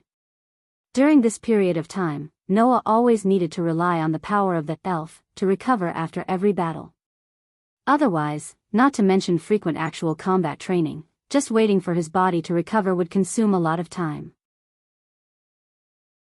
Compared to Noah, who had to try to use 2 avatars in battle, Sazax and Achuka's consumption was not as intense as Noah's, but fighting with Noah, who used 2 avatars at the same time, was almost too much for them to bear, and they needed to rest from time to time. Fortunately, strictly speaking, Sazax and Achuka did not belong to the category of demons. In addition, Noah constantly tried to use 2 avatars in battle, and entered a state of intense consumption before the battle even started. Sazax and Achuka were not affected, and they barely managed to cope. How long has it been since I tried to fight with this level of power? Sazax sat directly on the ground and kept sighing. It seems like I've been in a state where I have to go all out during this period of time, right? If I don't go all out, I can't deal with the power called authority at all. Achuka leaned against a huge rock and panted, but there was an unusual expression in her eyes. I heard that it's a power that has been usurped from God, right? Can the power of God be usurped? This is so interesting. It's worth studying. Don't get too excited. Ashiel smiled bitterly. Don't forget that the three of you, who have obtained the highest standards in the world, fought with all your strength. On the first day, you destroyed an entire mountain. That's why we need to move to another space. Otherwise, the entire underworld would be in chaos because of you. But should I say that you're really surpassers? Noah, who was using Elf to recover, opened his eyes and smiled at Sazax and Achuka. Legend has it that Sazax Lucifer has the power of destruction that can destroy everything, while Achuka Beelzebub has the ultimate skill of manipulating all phenomena with spells and equations. I've more or less heard about the great deeds of the two demon kings from others, but I only know that they're even more terrifying than the rumors when I actually face them. Although Sazax was born in the Gimli family, his mother was a member of the famous Baal family. On the other hand, the Baal family's bloodline had the trait of destruction, which was perfectly inherited by Sazax and Lias, allowing them to use destructive magic to attack. That kind of magic was something that even gods and demon kings could not ignore. Therefore, even if the Godslayer had a foul resistance to curses, his body would probably be destroyed directly if he took a hit. As for Achuka, that was entirely a personal problem. I feel that everything that happens in this world definitely has some sort of law to it. That's why things like tactics and equations that can lead to answers exist, Achuka directly stated her thoughts. I've been fond of calculations since I was a child, and naturally, my magic has been specialized in this direction. Therefore, even if it's someone else's attack, I can take advantage of it, seize it and dominate it, and then add changes to it to increase its speed and power. Interesting, isn't it? In fact, during the battle, Noah's authority was either directly nullified by Sazax's destructive magic, or controlled by Achuka's spells and equations, and then viciously counterattacked. It was precisely because the two demon kings had such strength that they were able to withstand Noah's attack after using two incarnations, right? Sure enough, asking Achuka to come along was the right decision. Sazax smiled. If I were alone, would never be able to withstand Noah's power. That power called authority is already so powerful with just one clone. If it wasn't for the huge burden and the exhaustion of using two clones at the same time, I definitely wouldn't have been able to withstand it. I also think that this power is very interesting, Achuka said excitedly. The power called storm can even control the sky to a certain extent. The power called white horse can summon the sun. The power called priest can control just like me. The power called phoenix can enter the god speed world without any hindrance from the outside world. This is without a doubt a miracle. I don't know, if I study it clearly, can this power be used by people like magic? Achuka fell into deep thought as she said that. This demon king who developed the evil piece was an out-and-out researcher and inventor, and his favorite thing was to conduct all kinds of research and inventions. However, to study the power of authority, and even develop a way to use this power like magic, to be honest, no one thought that it would succeed. After all, this power was originally usurped from God. How could the method of using this power be developed out of thin air? Of course, with Achuka's wisdom, perhaps one day, he might be able to develop Pandora's great curse, so that ordinary humans could usurp the power of God after slaying God and create God Slayers. That was not to say for sure. So, how are the results on your side? Asashel looked at Noah. The power of two clones, it seems that you can use it now? As you can see, I can use it, but the consumption and burden are unimaginable, Noah replied as he recovered his body. However, the more I fight, the more my body adapts, and the more proficient the control of the power will be. If this continues, it should work. That's really scary. Asashel shrugged.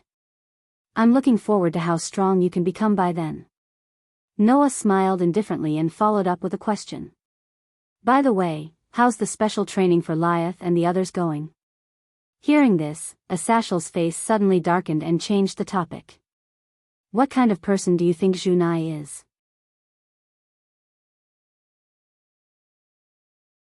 Chapter 665. What kind of person do you think Junai is? Asasher's sudden question made Noah raise his eyebrows directly. Sazax glanced at Asashel meaningfully, smiled, and closed his eyes. He looked like he was resting and didn't want anyone to disturb him. On the side, Achuka also leaned on the rock and fell into her own world. In an instant, only Noah and Aesashurs were left in the entire alternate space, and the atmosphere around them was enough for them to have a conversation. So, Noah asked directly. "Why do you ask this question?" "Well." Aesashurs scratched his cheek and sighed. "Because I have the responsibility to take care of her on behalf of my partner." Noah did not speak. He just looked at Aesashurs and began to ponder in his heart. Having said that, Zhu Nai seemed to dislike Asachel. Asachel had said the same thing to Zhu Nai before the special training began. "Accept the blood in his body?" Noah frowned. "Aesashurs, what's your relationship with Zhu Nai?" "If you want to talk about relationship, there is indeed a little." Aesashurs closed his eyes and after thinking for a while, he looked up. "There's nothing to hide. Zhu Nai's father is a companion who has been working with me since the beginning." "Companion?" Noah was stunned and immediately thought of a possibility. "Could it be Baichio?" Aesashurs said. "You should have heard of this name, right?" Noah had indeed heard of this name. It was a cadre of the fallen angels, a high-level fallen angel with 5 pairs of 10 wings. His level was the same as Korkabor, but his strength was comparable to Aesashurs. He could control thunder and lightning, combine it with the power of light, and launch a lightning attack. He could be ranked in the top 3 in the entire fallen angel camp, a powerhouse stronger than Varley. Baichio is Zhu Nai's father. When Noah recalled the information about this fallen angel cadre, Aesashurs said this coldly. In other words, Zhu is a hybrid between a fallen angel and a human. After reincarnating as a demon, not only can she use the power of a demon, she can also use the power of a fallen angel. This news left Noah speechless. Is Vermilion a hybrid between a fallen angel and a human? Or the daughter of Baichio? To be able to use the power of a demon and a fallen angel at the same time? However, Noah had never seen it before. It's normal that you don't know. Zhu Nai has never used the power of the fallen angel. In fact, he hates this power, Asachel said with a complicated expression. Zhu Nai and Xiao Mao's situation is somewhat similar. Both of them have sealed their other powers within their bodies and have never used them. After Asachel's reminder, Noah also remembered. When he was in Kitten's room, Zhu Nai did say that she was like Kitten. She hated the blood and power in her body. Before the special training began, Asachel had told Zhu Nai that she had to accept the blood in her body. Was he referring to the blood and power of the fallen angel? But why? Noah asked in confusion. Why does Zhu Nai have to seal her power like Kitten? Is it because that power will also cause her to go berserk? That's not it. Asachel shook his head. Zhu Nai hates the blood and power of the fallen angel flowing in her body. It's entirely my fault. Zhu Nai's mother was called Ji Dao Zhuli. Once, Baichio was seriously injured and met Ji Dao Zhuli by chance. Under Ji Dao Zhuli's meticulous care, they gradually developed feelings for each other. The two fell in love and lived together. The daughter they gave birth to was Ji Dao Zhu Nai. However, one day, because of some matters that needed to be dealt with, Baichio left his wife and daughter and returned to the fallen angel camp. However, this also gave Baichio's enemies an opportunity to attack Baichio's wife and daughter. In order to protect Zhu Nai, Ji Dao Zhuli sacrificed herself. Zhu Nai always thought that if Baichio did not leave at that time, her mother would not have died. Since then, she has hated Baichio and the fallen angel bloodline in her body. Asachel's tone was full of complexity. In fact, that day, I insisted that Baichio come back to deal with some matters. Therefore, it is entirely my fault that his wife died and his daughter hated him so much. Noah really did not know what to say about such a secret. Because of this, Zhu Nai had never accepted the blood in her body and had always sealed the power of the fallen angel, right? Because of me, one of my companion's wife and daughter died directly, and the other has always hated him. Even I don't know what to do. Asashel rubbed his eyebrows. If possible, I truly wish that I could do something. However, that Baiqiu actually silently bore his daughter's hatred. He never bothered to explain himself, nor did he allow me to interfere. As a result, this matter has been dragging on for so long. I feel very uncomfortable in my heart. And then? Noah nodded. Are you planning to use this special training to let Zhu Nai begin to accept the blood in her body? Zhu Li will die. Zhu Nai is not wrong, and Baiqiu is not wrong either. I am the only one at fault, Asashel said. Zhu Nai herself must have understood that her father was not wrong at all, but she was never willing to admit it. Therefore, I want to slowly let her accept me. I have to start with the power of the fallen angel in her body. I even arranged for Baiqiu to guide her cultivation, but it seems to have no effect. At this point, Asashel patted his face. Zhu Nai's situation is somewhat similar to Kitten's. You are thinking of a way to let Kitten accept you, right? Why don't you think of a way to manage Zhu Nai's matter? After all, she is your fiancé's family, right? Aren't you thinking too highly of me? Noah sighed. If it was so easy to solve, then Kitten would not have fallen into a coma now, and Ji Shima would not have lived with this hatred for so many years. Regardless, you are usually in contact with Lias's family. If you have the chance, help me take care of Zhu Nai. Asashel patted Noah's shoulder and immediately said to Sarzax, who was silent beside him. By the way, your sister's family is also a group of interesting people. Not only is there the daughter of the fallen angel cadre, but there is also the last descendant of the strongest combat race of the Nikomata race, the Felinas. There are also the sword saint of 2 churches. It's really a gathering of all kinds of people. Even I am a little surprised. Sarzax suddenly smiled. Especially that girl named Genova. It is said that she seems to be a natural wielder of the holy sword, and she has a real holy sword on her, right? A real holy sword? Noah's heart skipped a beat. Could it be that the trump card that Genova has been hiding is actually the holy sword? That's right. Asashel nodded. It's not a part of some messy holy sword, but another complete holy sword that is completely on par with the Sword of Kings. A complete holy sword. That was the trump card that Genova had been hiding. This piqued Noah's interest. What kind of holy sword is it? You want to know?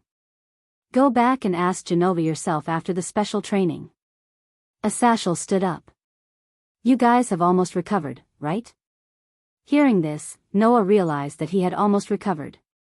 His body was full of strength again, his head no longer hurt, and even his magic power had recovered by more than half. He could continue fighting. On the other side, Sarzax and Achuka opened their eyes at the same time and nodded. We can continue at any time. Good. Asashel said loudly. Then let's continue. After saying that, Asashel slipped away and ran directly into the enchantment that he had set up not far away. He looked like he had nothing to do with it and did not want to be implicated. Seeing this, Noah, Sarzax, and Achuka were all speechless. For the time being, Asashel was also the governor of the fallen angels, and a strong man who was on par with the gods and demon kings. Under such circumstances, he still had such a performance when facing Noah, Sarzax, and Achuka. It was conceivable that the battle of these 3 men who were out of the norm was against the rules. There are nearly 25 days until the end of the month. Noah clenched his fist and felt the power flowing in his body.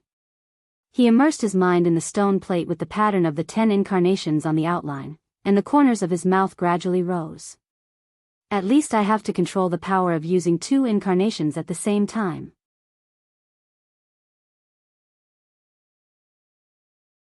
Chapter 666.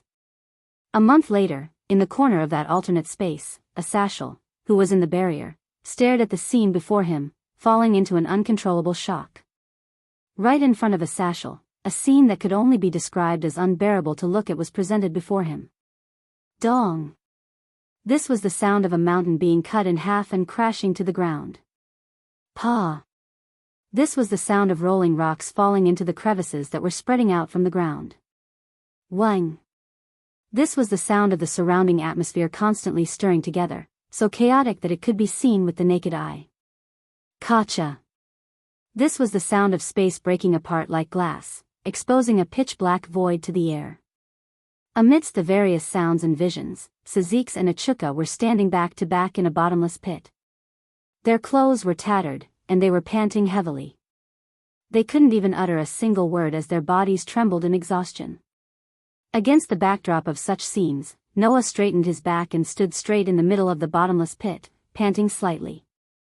Looking at Sazix and Achuka, who had their backs against each other and could no longer fight, Noah raised his hand and stared at his palm.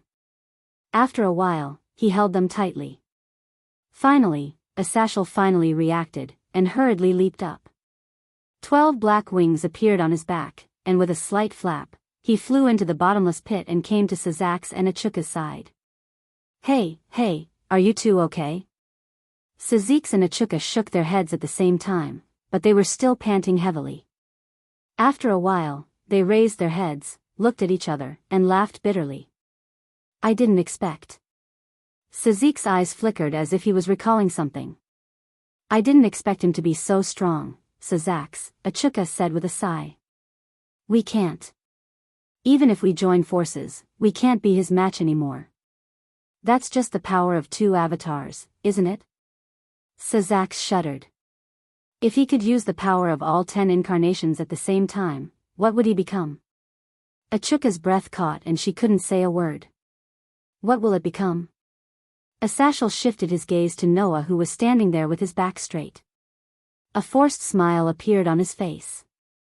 Then I estimate that even if we add in the person with unlimited power, all the top experts of the top 10 forces combined wouldn't be able to last more than 3 minutes against him, right? While saying that, Sazak, Achuka, and Asashel couldn't help but recall the full strength that Noah had just displayed. All of them fell silent. Unlike Sazak, Achuka, and Asashel, Noah had an excited and satisfied smile on his face. A month's time might seem short, but Noah had fought nearly 1,000 battles with 2 experts of the same rank. With 2 experts of the same rank as him as a sparring partner, and him constantly going back and forth between intense consumption and rapid recovery due to using 2 avatars at the same time, Noah finally achieved satisfactory results on the last day due to the nature of the God Slayer that allowed him to become stronger through battle. However, this was only the beginning. A month's time was more or less limited.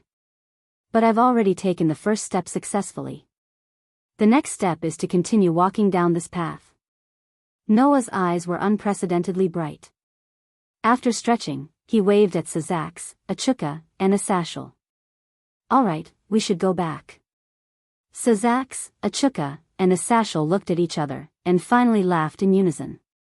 He's so carefree, and here I thought his first words would be thanks or something. Well, isn't that good? To have such a powerful fellow not treat us as outsiders. With that, Sazak and Achuka stood up with Asashel's help. Soon, a magical teleportation circle flashed in this alternate space, and the presence of living beings completely disappeared from this space.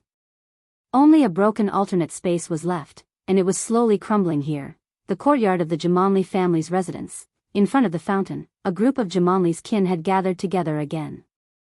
Riaz walked out of the door, and was immediately greeted by her kin. Minister.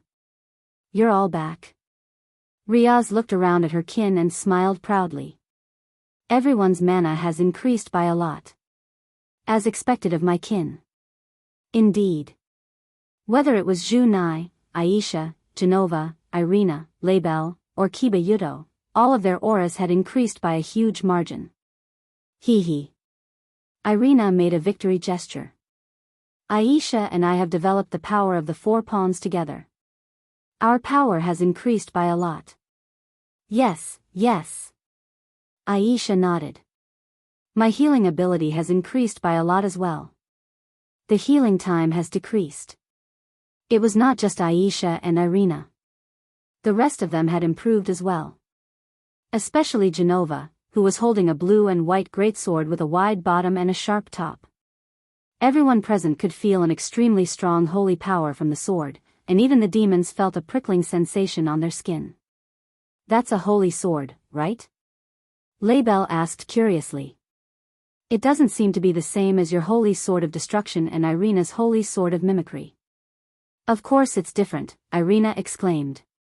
Those two holy swords were forged using the fragments of the king's sword. But Genova's sword is a complete holy sword, it's not something a broken holy sword can compare to. A complete holy sword? Everyone looked at the holy sword in Genova's hand. So that's Genova's hidden trump card.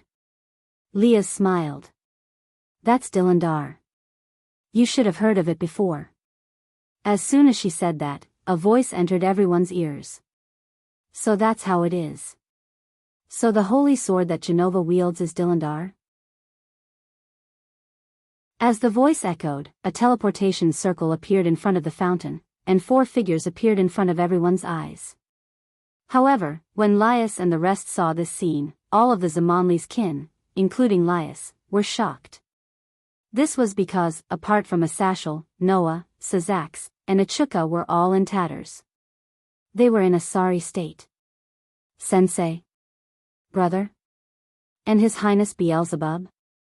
Laius asked, stunned. How did you all become like this? Hearing this, Sazax and Achuka could not help but smile bitterly, while Asashel was gloating on the side. Even Noah was a little unnatural. After all, it was Noah who had turned Sazax and Achuka into this, wasn't it? Let's not talk about this for now, Laias, Sazax said to Laias. Achuka is going back, but we can't let a demon king go back in this state. So, I'll go arrange for Achuka to rest first. I understand. Laias nodded subconsciously.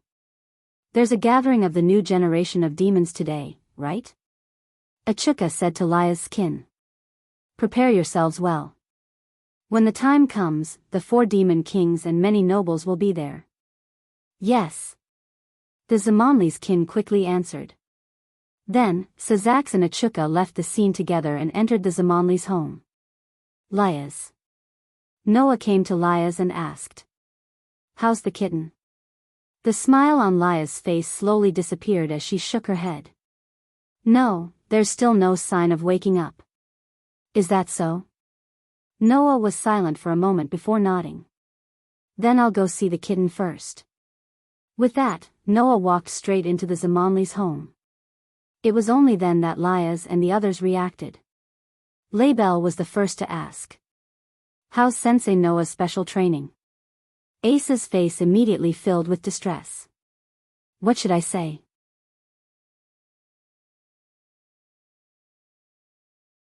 Chapter 667. Phew.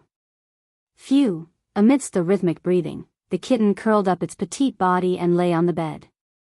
Its pair of cat ears would shake a few times from time to time, and its tail would subconsciously sway from time to time. It was especially cute. Sitting on the edge of the bed, Noah stared at Kitten's sleeping face and did not speak for a long time. 1 month, it was not a long time, but it was also quite short. It passed in an instant. However, it was also relatively short. For someone like Noah who used a month's time to improve his strength and undergo strict special training, a month passed in the blink of an eye. However, for the kitten who had been lying on the bed for a long time without waking up, sleeping for a whole month was too long no matter how one looked at it. Basically, Noah came here every day and saw Kitten's sleeping posture. Even during special training, Noah would still take about 30 minutes of his time to come here every day to see Kitten. Although no one could get tired of the cute sleeping posture of the kitten, looking at the kitten lying there without any sign of waking up, anyone would feel more or less sad. Sigh. Noah could not help but sigh. It's time for you to wake up. The kitten I know isn't the kind of person who would run away for so long. If you're really that sad, then just wave your iron fist like in the past and send them all flying. Isn't that enough? You're a rook, aren't you? In terms of value, the rook was equivalent to 5 pawns. The evil piece, on the other hand, would evaluate the value of the target's ability, potential, talent, and other aspects. That was to say, in terms of value, Kitten's ability, potential, and talent were even above Isha, Genova, Irina, Label, and Kiba Yudo. In the past, Noah never understood why Kitten's potential was so high, but now it seemed that it was because Kitten was the strongest of the Nikomata clan. Blindly denying yourself will only make it more painful. Just like in the past, this sentence did not receive any reply. The kitten was still sleeping so soundly, giving people the feeling that it had just fallen asleep. It didn't have the slightest sense of weakness that one would expect after lying on the bed for more than a month. Knowing that it was useless to say more, Noah could only shake his head and leave this sentence. I hope you can recognize what you should be doing soon, and not lie in bed and avoid everything like you are doing now. After that, Noah stood up and quietly walked out of the room, closing the door behind him. Therefore, Noah did not see it. The moment the door was closed, the corner of the sleeping cat's eyes showed traces of tears. Teacher. After walking out of Kitten's room, Noah immediately heard a familiar voice calling out to him. Turning his head, Noah looked in the direction of the voice. There, Tsang Na and Zhuang Ji, dressed in Chariot King Academy's uniform, were slowly walking towards him. Noah was more or less surprised. Why are you two here? Upon hearing that, Tsang Na smiled. There's a gathering of the new generation of demons today, and the 4 great demon kings will also be there. So, I plan to go with Leah to the venue and work together. With that, Tsang Na lowered his head and bowed to Noah. Speaking of which, I haven't thanked you yet, teacher. It's all thanks to you that time with Korkabor. Tsang Na should be referring to the incident where Korkabor abducted him, right? At that time, the one who saved Tsang Na from Korkabor's clutches was Noah. Although Noah did not mention it, Tsang Na must have heard about it from the others. It had been almost 2 months since the incident with Korkabor, and it was too late to thank Noah now. Of course, Noah did not take it to heart. No matter what, I'm still a teacher. Noah shook his head. There's no way a teacher would leave a student in the lurch, right? You're still so gentle, teacher. Undoubtedly, you're only 2 or 3 years older than us. Tsang Na could not help but laugh. But that's also why you're so popular in the school. I've learned a thing or two about that today. Just as Noah and Tsang Na were chatting happily, a sweet voice came from not far away. Kangna-chan. When the voice reached Noah, Tsang Na, and Zhuang Ji's ears, Noah and Zhuang Ji aside, Tsang Na's face was completely frozen. As Tsang Na's expression stiffened, a figure ran over from the corner of the corridor and hugged Tsang Na. Long time no see, Kangna-chan. The one who said this and hugged Tsang Na tightly was a young girl who looked about the same age as Tsang Na. The young girl had beautiful long black hair that was not inferior to Zhu Nai's. However, her waist-length black hair was tied into 2 ponytails that were full of vitality. Coupled with her sweet and lively voice, she was simply like a cheerful young girl in her prime. In fact, even if she was a young lady, she was still a young lady of a relatively high level. The young lady had a very delicate and sweet face, and her whole body exuded a sense of vitality. She was like a playful and cute little girl, and one could not help but feel close to her. However, Noah felt an extremely obscure magical wave from this beautiful young lady who was full of intimacy.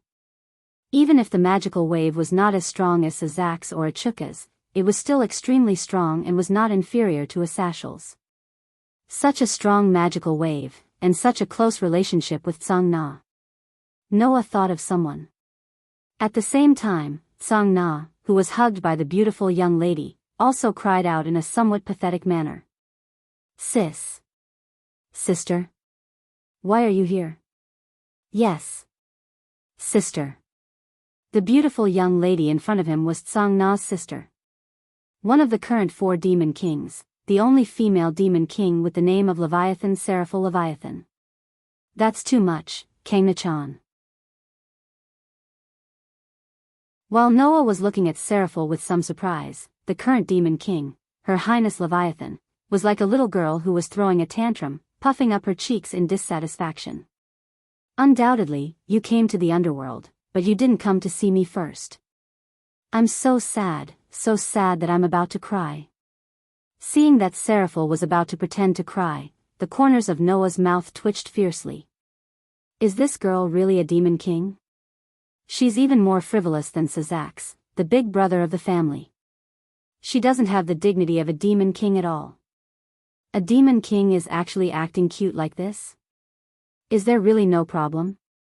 Tsang Na obviously had the same thoughts as Noah, and her face was unprecedentedly red.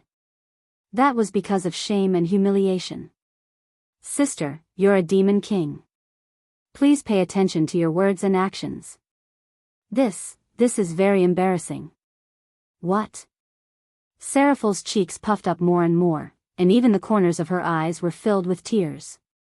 Little Tsang, who always said, "I love Big Sister the most," when I was a child, has finally started to dislike Big Sister.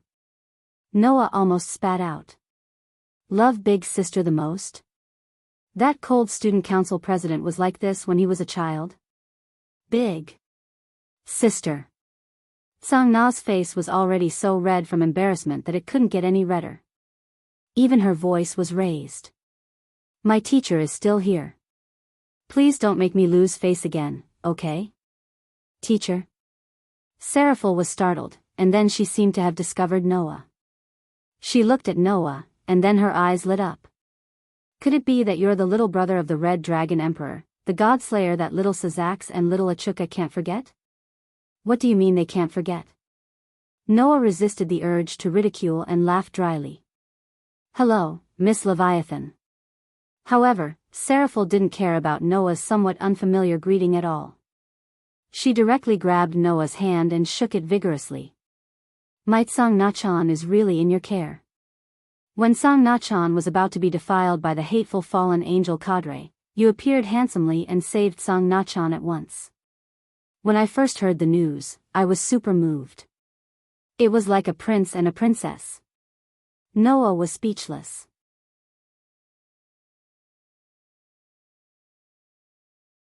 Chapter 668. Look. Look at this. In the reception hall of the Gemengli family, Seraphil was holding a photo only 5 centimeters away from Noah's face and exclaiming excitedly. This is a photo of Kangna-chan when she was 12 years old. She started to put on a straight face since then, but because she was very young, she looked very cute. Very cute, right? Right? Right? Being entertained by the Demon King with such a warm attitude, Noah could only stiffen his face and endure Seraphil's excited expression as she held the photo and expressed her overly heavy love for her sister. The corners of his eyes kept twitching. Taking a closer look, there were photos on the ground around the excited Seraphil. Those photos were all of Kangna-chan. It should be said that those photos were all photos of Kangna-chan's growth process. There were photos of her when she was just 1 year old. There were photos taken with Seraph, and photos of him following Seraph around like a shadow. There were photos of her carrying a school bag and seemingly preparing to go to school. There were also photos of her studying at FOA Academy when she had just entered the human world. At that time, she started to become cold and pretentious. All of these photos were of Kangna-chan. Noah did not know why Seraphil carried a lot of photos of Kangna-chan with her, and all of them from childhood to adulthood. However, Noah's intuition told him that if he took this seriously, he would lose. It's really great that the human world has photography technology. Although demons can also use magic power to record images, they are not as easy to collect as photos in the human world. So, ever since I learned about the photography technology, I've been very happy. To be able to record Kangna-chan's growth in this form, the humans who invented photography are really great. Seraphil did not seem to realize that there was anything wrong with her behavior at all and was still venting her enthusiasm for Noah. Noah was almost unable to bear it. On the side, Kangna-chan's face was already distorted. She looked like she wanted to find a hole to bury her head in before completely fainting and erasing this memory. To be honest, this was the first time Noah had seen Kangna-chan like this. Therefore, Noah was also very happy. Just as Kana was about to burst into tears, Sazax appeared. Oh. He seemed to be quite happy. Did anything good happen? Yo, little Sazax, Seraphil greeted Sazax with a photo in her hand. I'm showing little Noah pictures of my tsang Na when she was young, little Noah. This form of address reminded Noah of Gaia and Pandora, the two girls who claimed to be his mother. Come to think of it, Seraphal's energetic appearance was quite similar to Gaia and Pandora. Childhood photos? Sazix was slightly taken aback, but he soon understood. So that's how it is. Do you want to take a look at my Lias's childhood photos? While saying that, Sazix took out a few photos from his pocket. A cursory glance showed that almost all of the photos were of Lias when she was young. Why did the two demon kings carry around pictures of their younger sisters? Noah felt that he could not keep up with the pace in front of him. Lias. Canna, on the other hand, was moved to tears as if she had found a home. So you're like me, enduring this hellish humiliation all the time. As expected of my childhood sweetheart, she really found a home in a strange place. Noah suppressed the churning in his heart and spoke directly. The gathering of the new generation of demons seems to be starting soon. Sazix, Seraphal, don't you need to leave first? Well, little Noah, you're being too formal. Seraphal made a V gesture. Just call me Lil, Levi. Noah automatically ignored Seraphal's words and looked at Sazix. I'm about to head to the venue. Sazix smiled. But Noah, do you want to come along? Me? Noah was stunned. Although it's a gathering of the new generation of demons, the purpose of the gathering is to encourage the new generation of demons who are about to make their debut, including their kin, Sazix said. Although there are also creatures of other races among the demons' kin, in terms of numbers, humans have the advantage because of their strong reproductive ability. If you, the God Slayer, appear as a human, it will greatly increase the confidence of those who were reincarnated from humans to demons. Is that so? Noah mused for a moment before nodding. Very well. I've received a lot of care from you over the past month. I'll go. Thank you very much. Sazix smiled brightly, but stuffed the photos in his hand into Noah's arms in the next second. By the way, these are for you. Go back and admire Lias's adorable look when she was young. My Canna too. Seraphal stuffed the photos that covered the entire floor to Noah. Zoom in and stick them in your room. You'll have good dreams at night, that's personal experience, isn't it? Noah could only smile. As for Canna, she was already crying. Rating game. It was a mainstream game that used chess as a template to determine the status of demons. After the war between demons, angels, and fallen angels, many of the pure-blood families of the 72 pillars on the demon side had been cut off. In order to increase the combat power of demons, the current Beelzebub, who was also a Chukka, developed the evil piece to carry out demon reincarnation. The so-called rating game was built on this foundation. The only ones who could have the evil piece, regard themselves as the king, and obtain kin by giving the piece to others were the superior demons and the superior demons. The ranking game was a battle between the superior demons and the superior demons who led their own kin to battle each other. In this kind of competition, the organizers would set up many rules and restrictions. How to use these rules, restrictions, and the flexible use of the terrain would affect the evaluation of the demons participating in the game. Then, according to their performance in the competition, if they received a high evaluation, their status as a demon would rise. Some could even get a title and be promoted to nobles, joining the ranks of the superior demons and even the superior demons. Their influence would be enough to expand to the entire demon world. Because of this, the rating game had become the mainstream of the entire demon world. Even if they were the descendants of pure-blooded demon nobles, if many newborn demons could display their skills in the rating game and obtain high ratings, their status would become higher and higher. Therefore, to demons, the rating game played an important role. If they wanted to stand out, they had to rely on it. As long as they had the ability, even if they were low-level demons from ordinary backgrounds, they would eventually stand out and join the ranks of the upper class. Now, almost every superior demon from a noble family would participate in the rating game to increase their status and influence. However, those who could participate in the official rating game were only those adult demons. As the next heads of the Jamanli family and the Seedy family, Liaz and Kana were now about to reach adulthood and were qualified to participate in the rating game. Therefore, the new generation of demons who were close to Liaz and Kana's age would gather at this time when they were about to make their debut. They would gather with the superior demons who were also from noble families and had great backgrounds to greet the higher-ups of the demons and increase their competitiveness. For this reason, the 4 demon kings would even be present in person to encourage the superior demons from noble families. With Sazax and Seraphil as his companions, Noah came to a luxurious building in the demon king's territory. Under Sazax and Seraphil's lead, Noah entered through the back door of the building and came directly to a luxurious room. In this room, 2 people had already arrived ahead of time. One was a flirtatious man. The other was a lazy-looking man. The former was a Chuka. As for the latter, Noah had already guessed her identity.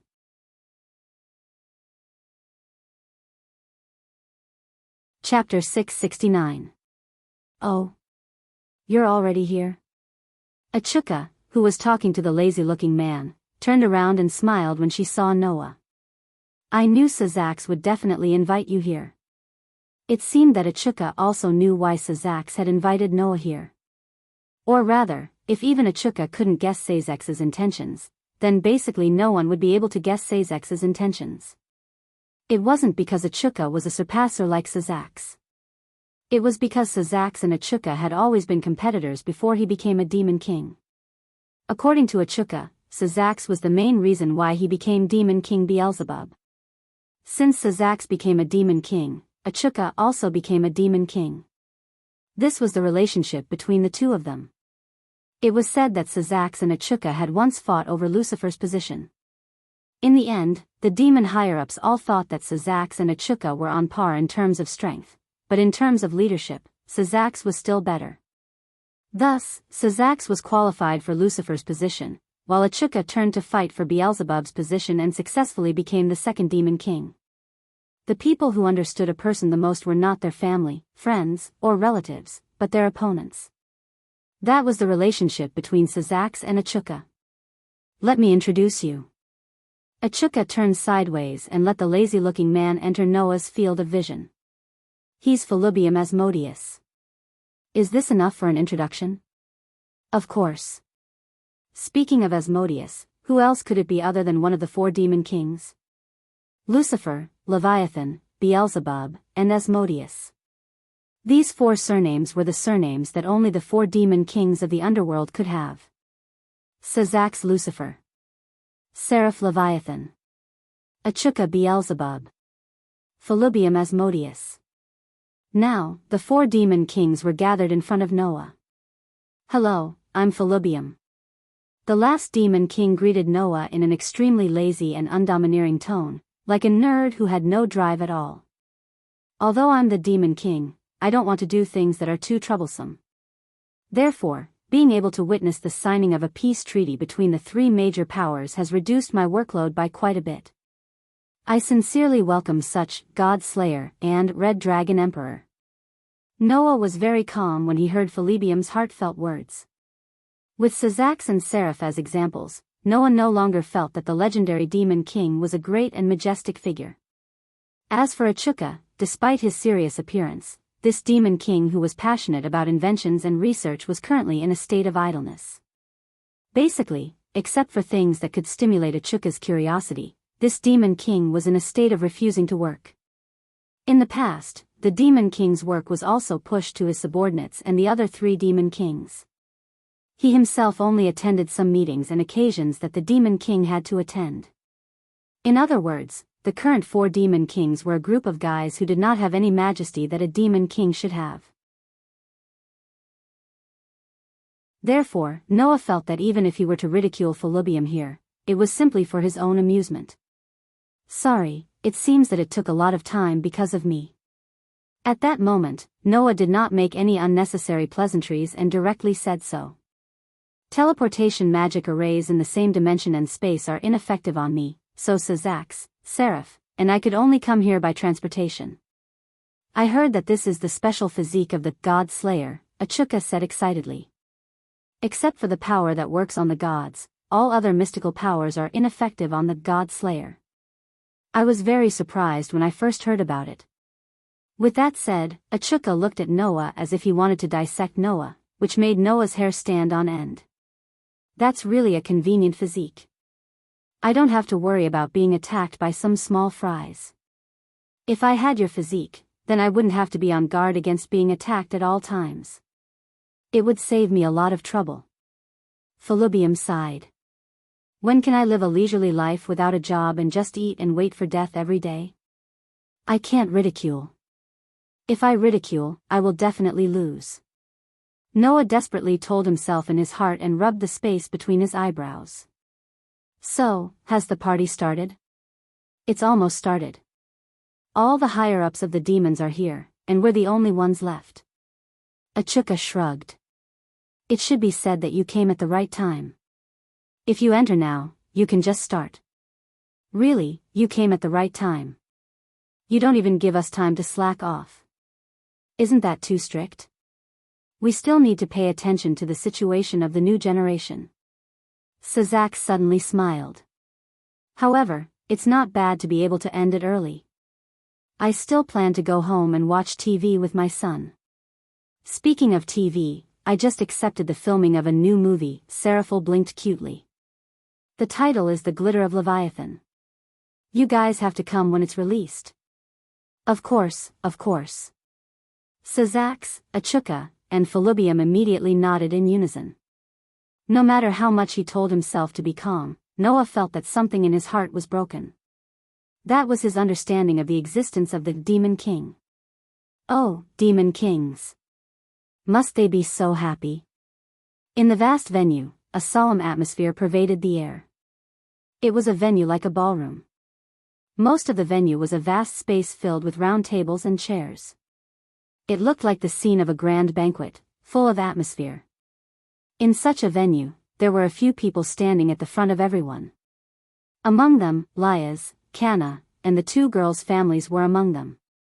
And in front of Liaz, Kana, and the two girls' families was a platform. The platform was filled with tables and chairs, and demons who looked to be at least 30 or 40 years old sat on it. There were men and women of all ages, and each of them had a serious and cold expression on their faces. Although they were very imposing, they gave off a feeling of inhumanity. Under such circumstances, there were 4 chairs that were clearly more than twice the size of the people around them, and were placed at the highest point. They were empty for the time being, and it was obvious at a glance that only the 4 highest-ranking people in the venue could sit on them. Then, Sazax, Seraph, Achuka, and Felubium led Noah out from behind the curtain beside the platform. Greetings, your royal highnesses. Everyone present, including those who were sitting calmly in their seats, stood up and bowed to the 4 demon kings, bowing solemnly. Unlike just now, Sazax, Seraph, Achuka, and Felubium no longer looked frivolous. They just nodded at the people around them and came to the platform. As such, Noah, who appeared with the 4 demon kings, immediately attracted everyone's attention. Putting aside Liaz, Kana, and the others, the demons' higher-ups were stunned at first, and then someone lost his composure and exclaimed, "Isn't that the Godslayer?" As soon as those words came out, the entire venue was silent. When he fought with Rizal in the alternate dimension, apart from the Jumanli family and the Phoenix family, many demon nobles witnessed that battle in the form of spectators. Naturally, many of the demons' higher-ups here had seen Noah's display of invincible might. Does everyone know the identity of the person beside me? Sazax turned and spoke loudly to everyone present. As the Godslayer, and the Crimson Dragon Emperor, of the 2 heavenly dragons, I believe everyone has heard of His Excellency Noah. Today is a rare day for the new generation of demons to gather for their future debut, and we, the 4 demon kings, have invited His Excellency Noah to attend together. Although His Excellency Noah is not a demon, he is still our honored guest. We must treat him well, understood? Yes. The demons who reacted responded in unison. Prepare another seat. Achuka spoke at the right time. As an existence equal to gods and demon kings, there is no reason for him to be below us. With that, Noah's status instantly rose to the same level as the Demon King's.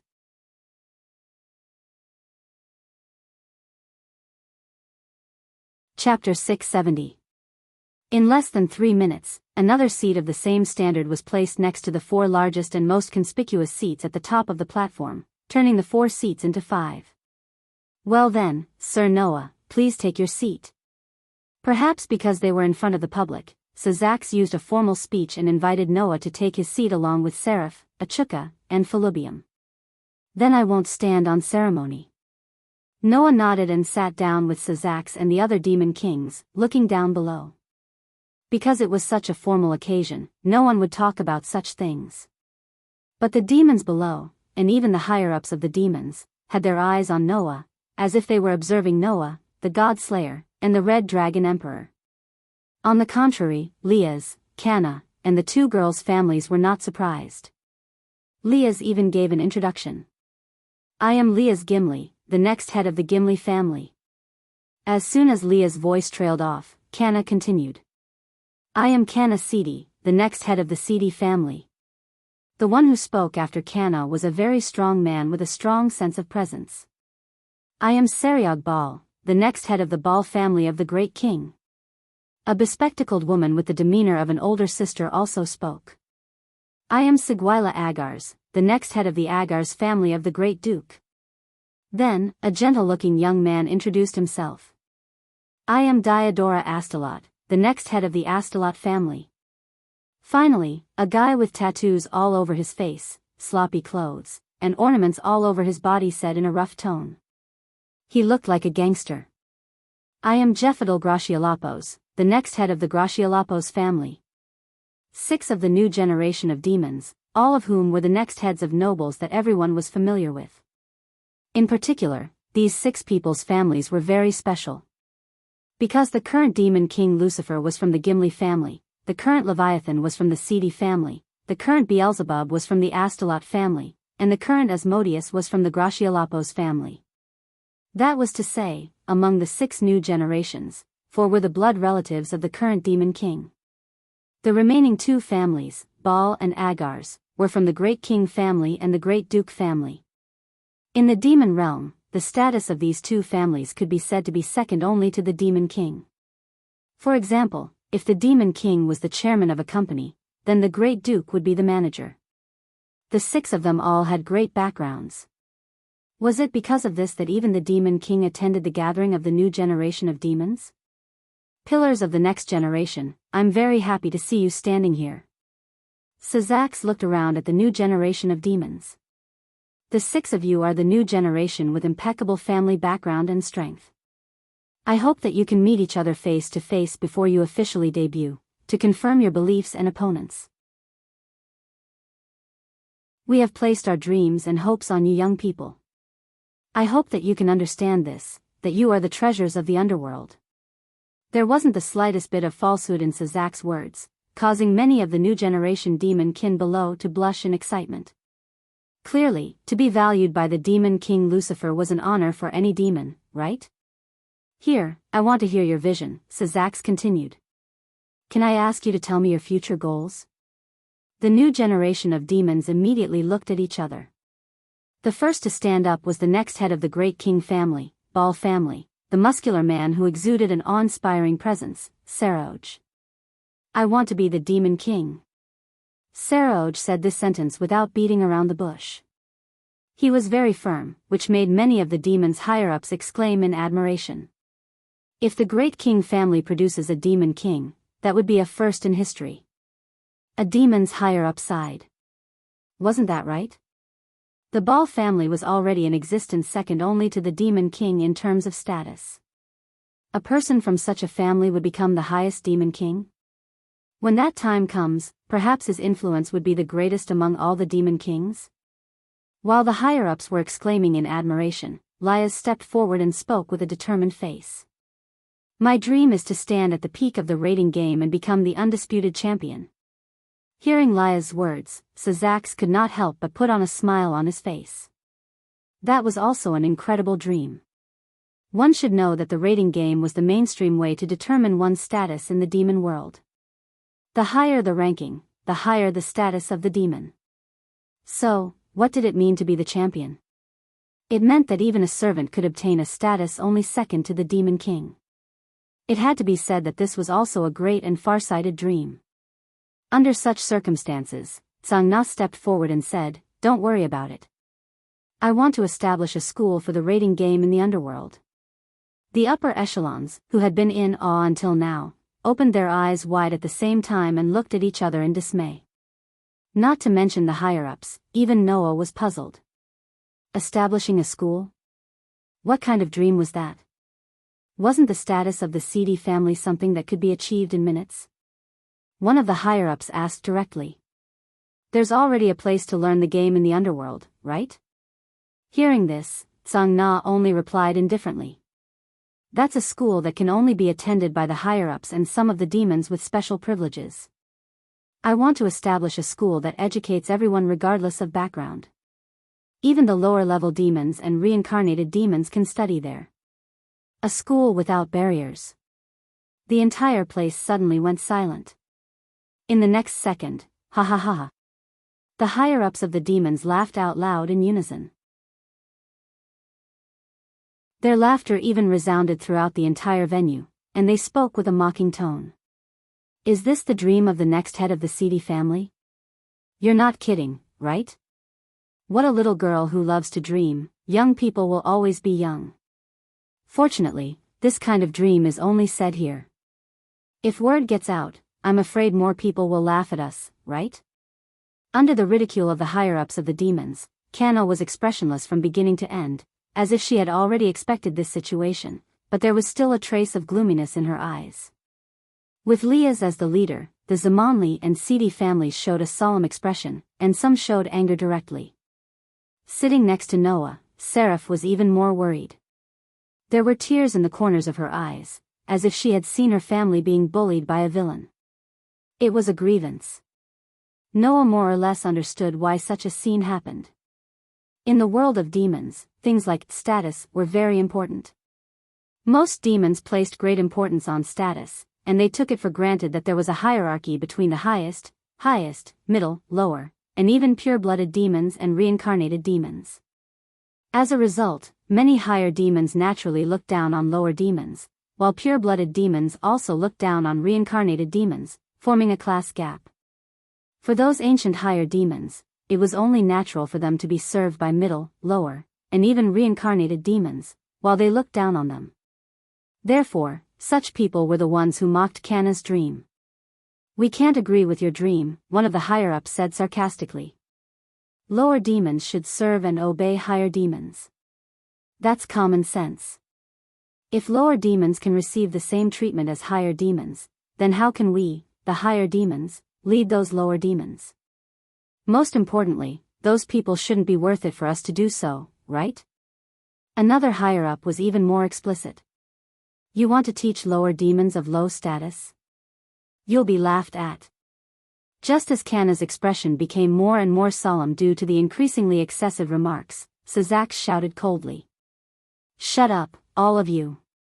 There are human VIPs here. What nonsense are you all talking about?" All of the higher-ups immediately shut up. Sazak lowered his head at Noah. "Sorry for making a fool of myself." However, Noah laughed instead. "No, I'm happy to see such a situation."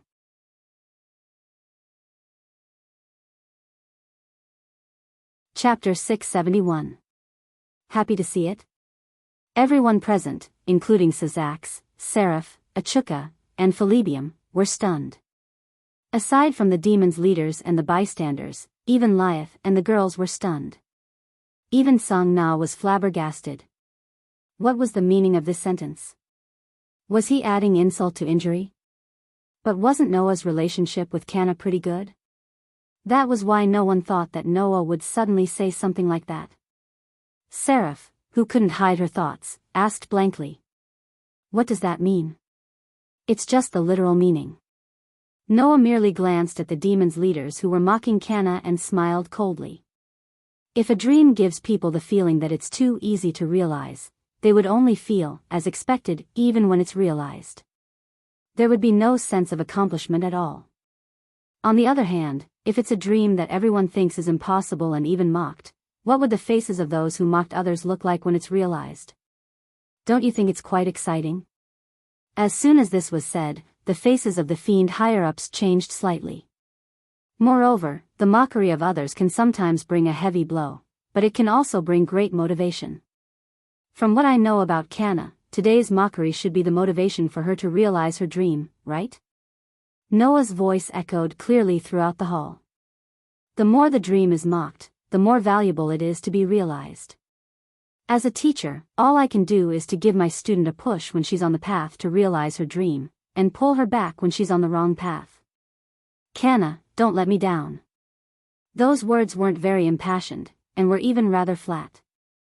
However, when Noah's words entered Sang Na's ears, they became a tumbling torrent that made Sang Na's heart burn. She lowered her head deeply in Noah's direction and squeezed out a voice that was obviously suppressed from her throat. Yes, teacher. The atmosphere that had become extremely heavy due to the mockery of the demon's leaders was all dispelled at once. Lias and the others couldn't help but smile. Sazax, Achuka, and Philibium also slowly raised the corners of their mouths. Seraph was even more agitated as she clutched Noah's hand tightly. If it weren't for the fact that this wasn't the right place, perhaps this demon girl would have pounced on Noah and pushed him down, right? Meanwhile, the faces of the higher-ups of the demons had turned rather ugly. If it was an ordinary human who said that, wouldn't the pedantic upper echelons of the demons, whose egos were unimaginably high, be making things difficult for them? However, the one who said those words was an unprecedented God-slayer, and the strongest Red Dragon Emperor in history. If there weren't many people who believed that Noah could really slay a god before, then, now that even the leaders of the demons, angels, and the fallen angels had admitted it, no one doubted it. And to go against an existence that could slay a god? These so-called upper echelons who were calculating were not stupid enough to do that. It was definitely not worth it to offend a god-slayer, with great power, the Red Dragon Emperor, for some verbal dispute. Although these demon leaders had high self-esteem, it was precisely because they were leaders that their starting point of consideration for a matter would only revolve around two aspects, whether it was beneficial or not. Therefore, none of these so-called leaders would do something that would not benefit them at all if they had a verbal dispute with an existence that could slay a god and ended up offending such a figure. Hence, even though all of them had sullen expressions on their faces, none of the higher-ups of the demon world present chose to refute, and could only swallow their anger. In this regard, Noah just shrugged. Sorry, I'm talking to myself a little. Everyone, just treat it as a teacher nagging at a student.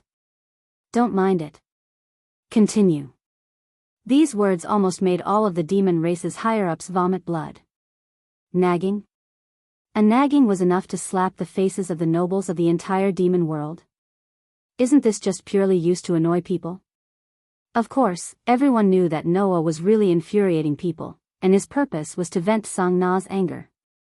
With no other choice, the upper echelons could only choose to turn their heads away as if they hadn't heard anything. This made Seraphil laugh out loud, and it also made the upper echelons embarrassed. This heartless demon king had really done a good job of slashing people with his sword. It is my dream to establish a rating game school that teaches everyone regardless of background. With Noah's support, Sang Na returned to his usual calm appearance and nodded to the leaders present. I look forward to your guidance. After saying this, Sang Na left. According to this process, as long as the rest of the new generation of demons spoke of their future prospects, the 4 demon kings would then express their condolences, and the end would be announced. However, no one expected that because of the following words of another demon of the new generation, things would get out of hand. Before stating my future dreams, there is one thing that I hope everyone present can bear witness to. The one who said this was Diodora, who came from the Astaroth family and was a quick-as-blood relative. While everyone present was looking at each other, Theodora turned around and walked in a certain direction. Not long after, she arrived in front of a startled young lady. It was none other than Aisha. Aisha Aljet, I finally meet you. Hearing Diodora's words, everyone, including Noah, was surprised. Diodora knows Aisha? On the other hand, Aisha herself was at a loss after being greeted by Diodora. Then, may I ask, judging from Aisha's behavior, it was obvious that Aisha did not know Diodora.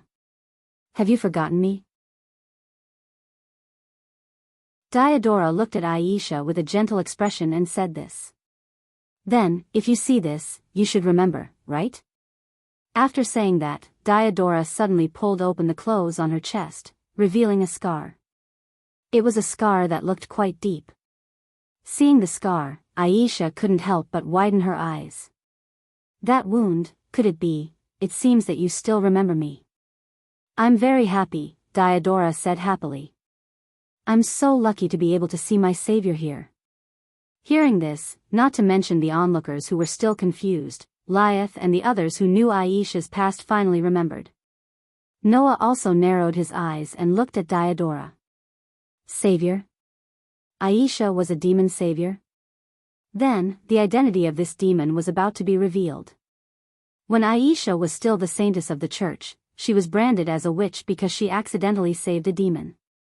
It was because of this that Aisha was expelled by the church. The identity of the demon who was once saved by Aisha was finally revealed to the public. Since then, I've been thinking about you and couldn't forget you. Even when I heard that you were expelled by the church and lost track of you, I've been looking for you. Today, I finally see you, Aisha. Diodora knelt on one knee in front of Aisha, who was caught off guard, in front of everyone, and said words with a sincere face that stunned everyone. It must be fate to be able to meet you here. Aisha, I hope you can become my wife. Please marry me. I love you. This time, everyone widened their eyes because of the development in front of them. Diodora was actually proposing to Aisha. Aisha was taken aback and didn't know what to do. As if she didn't want to give Aisha the thought of rejecting, Diodora launched a fierce attack. I swear in the name of the Astaroth family that I will definitely make you happy. I also hope that the 4 demon kings and the elders of the superior demons present can be my witnesses. As soon as she finished speaking, Diodora reached out her hand, seemingly intending to hold Aisha's hand.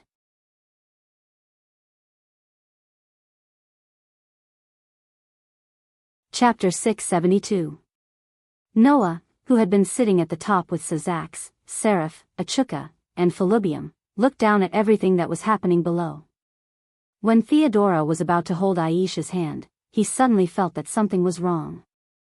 That feeling was as if some unpleasant smell had suddenly been mixed into the originally fresh air, and it was very uncomfortable. Of course, it was not that Noah could not bear to see Aisha being touched by others, but Noah's extremely sharp intuition was telling him that this matter was definitely not as simple as it seemed on the surface. This made Noah's eyes flicker.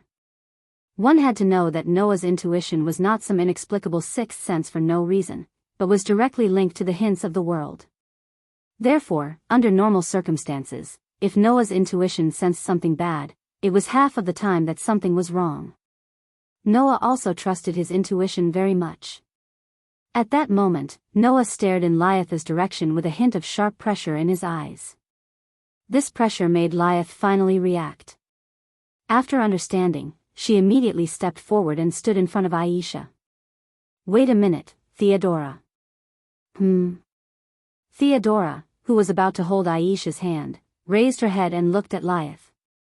Phew. Aisha was obviously relieved, proving that she did not know how to deal with Theodora at all. While hiding behind Liath, she also looked in Noah's direction for help. Noah just nodded at Aisha, and she understood something and showed a relieved expression. So, the demon that Aisha saved during the time of the church is the next master of the Astaroth family? It's because of him that Aisha was exiled from the church, right? Genova and Irina stood beside Aisha as if they wanted to protect her. They started to size up Diodora seriously.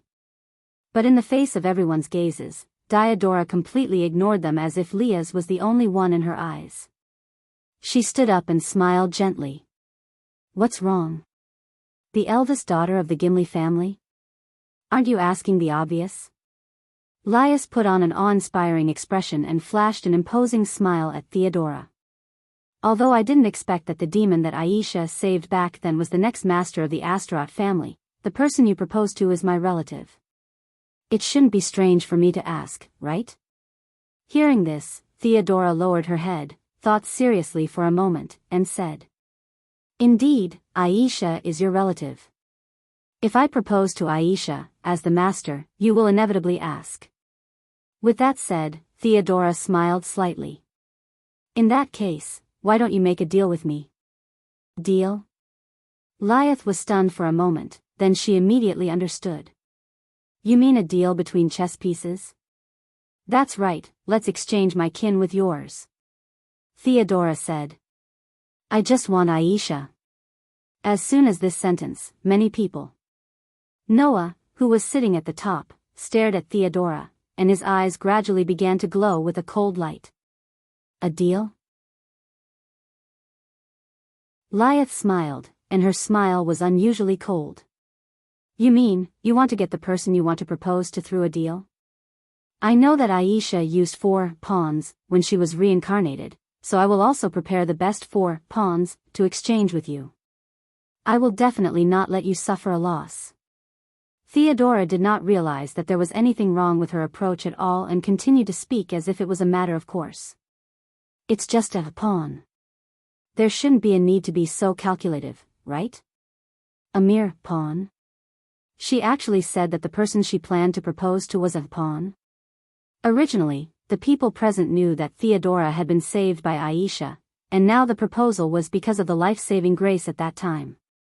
That was why they were prepared to express their love in front of everyone. The scene must have been very inspirational and warm. However, what was Theodora saying now? Did Theodora know what she was saying?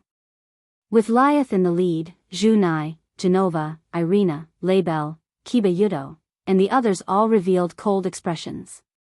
Even Sung Na and his family frowned and looked at Theodora coldly. If Theodora's words were true, then what he was expressing was not love at all, but ugly hypocrisy. Noah, who was sitting at the top, already understood why he felt that something was wrong.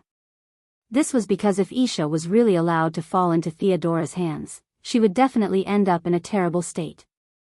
Immediately, Noah turned his head and looked at Achuka. Achuka, that's the kid from your family, right?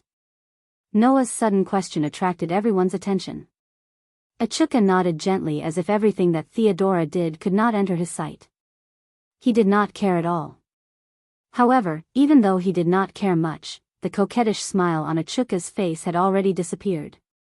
It was obvious that Achuka felt that the situation could not be resolved peacefully. Even though they had only known each other for a month, Achuka already had the most basic understanding of Noah. Therefore, Achuka knew that. For Noah, the more he should be furious in a situation, the calmer he would be. In such a situation, Noah said calmly, let me make it clear. Then, let me make it clear first.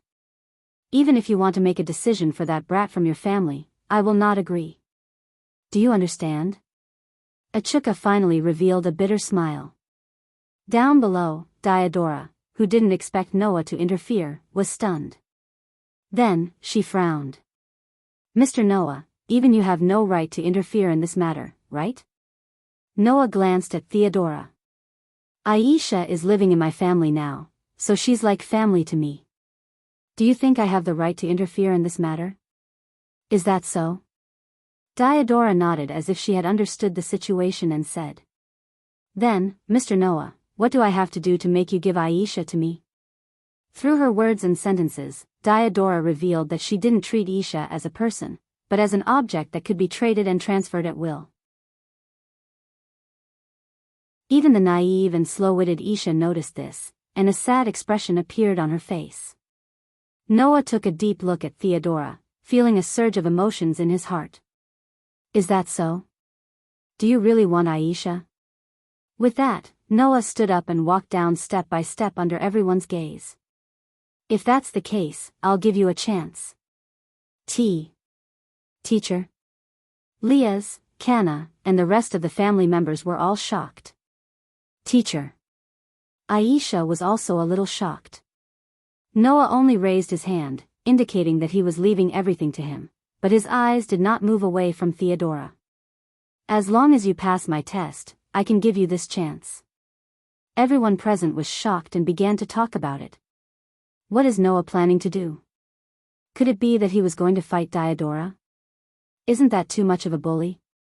Theodora's brows furrowed deeper and deeper, and even the gentle smile on her face was a little distorted.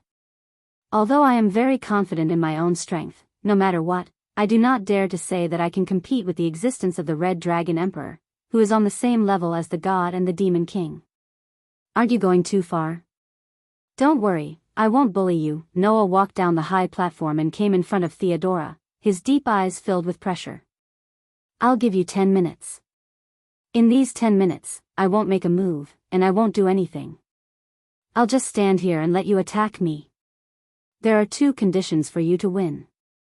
Noah stretched out 2 fingers, and his voice was still as calm as ever. 1. You have to leave a mark on my body in 10 minutes. Even if there's a tear on my clothes or a strand of my hair, you win. 2. I'll make my move in 10 minutes, and I'll only use 1 move. If you can still stand up after the first move, then it's your win.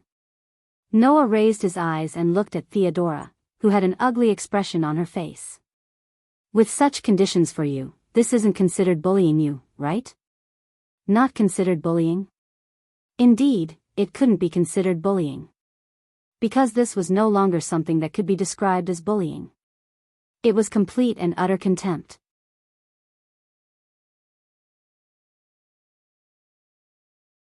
Chapter 673. Not doing anything for 10 minutes and allowing others to attack. As long as she could leave a trace on his body, even if it was just a tear on his clothes or a strand of his hair, she would lose. Moreover, she would only make 1 move after 10 minutes. After 1 move, if the opponent could still stand, would it still be considered a loss? No matter how one looked at it, it did not seem like she had a chance of winning. However, Noah still said these words. What did that prove? This proved that Noah believed that even if he stood still and allowed Theodora to attack him, she wouldn't be able to leave a single mark on his body. She wouldn't even be able to damage a single strand of his hair. It also proved that in Noah's opinion, 1 move was enough to deal with Theodora. If this wasn't contempt, then what was? Theodora's expression had completely sunk, and it was even a little unsightly. Are you insulting me? Insulting me, a pure-blooded superior demon and a blood relative of the current demon king Beelzebub? Do you think I'm insulting you? Noah could not help but laugh, but there was no smile in his eyes. Since you can casually insult others and even use the word mere to describe the person you intend to propose to, there's nothing wrong with others insulting you, right? Or do you think I'm just a mere person? Theodora gritted her teeth, but she seemed to be holding back something and smiled slightly. In that case, as the God Slayer and the Red Dragon Empress, your words should count, right?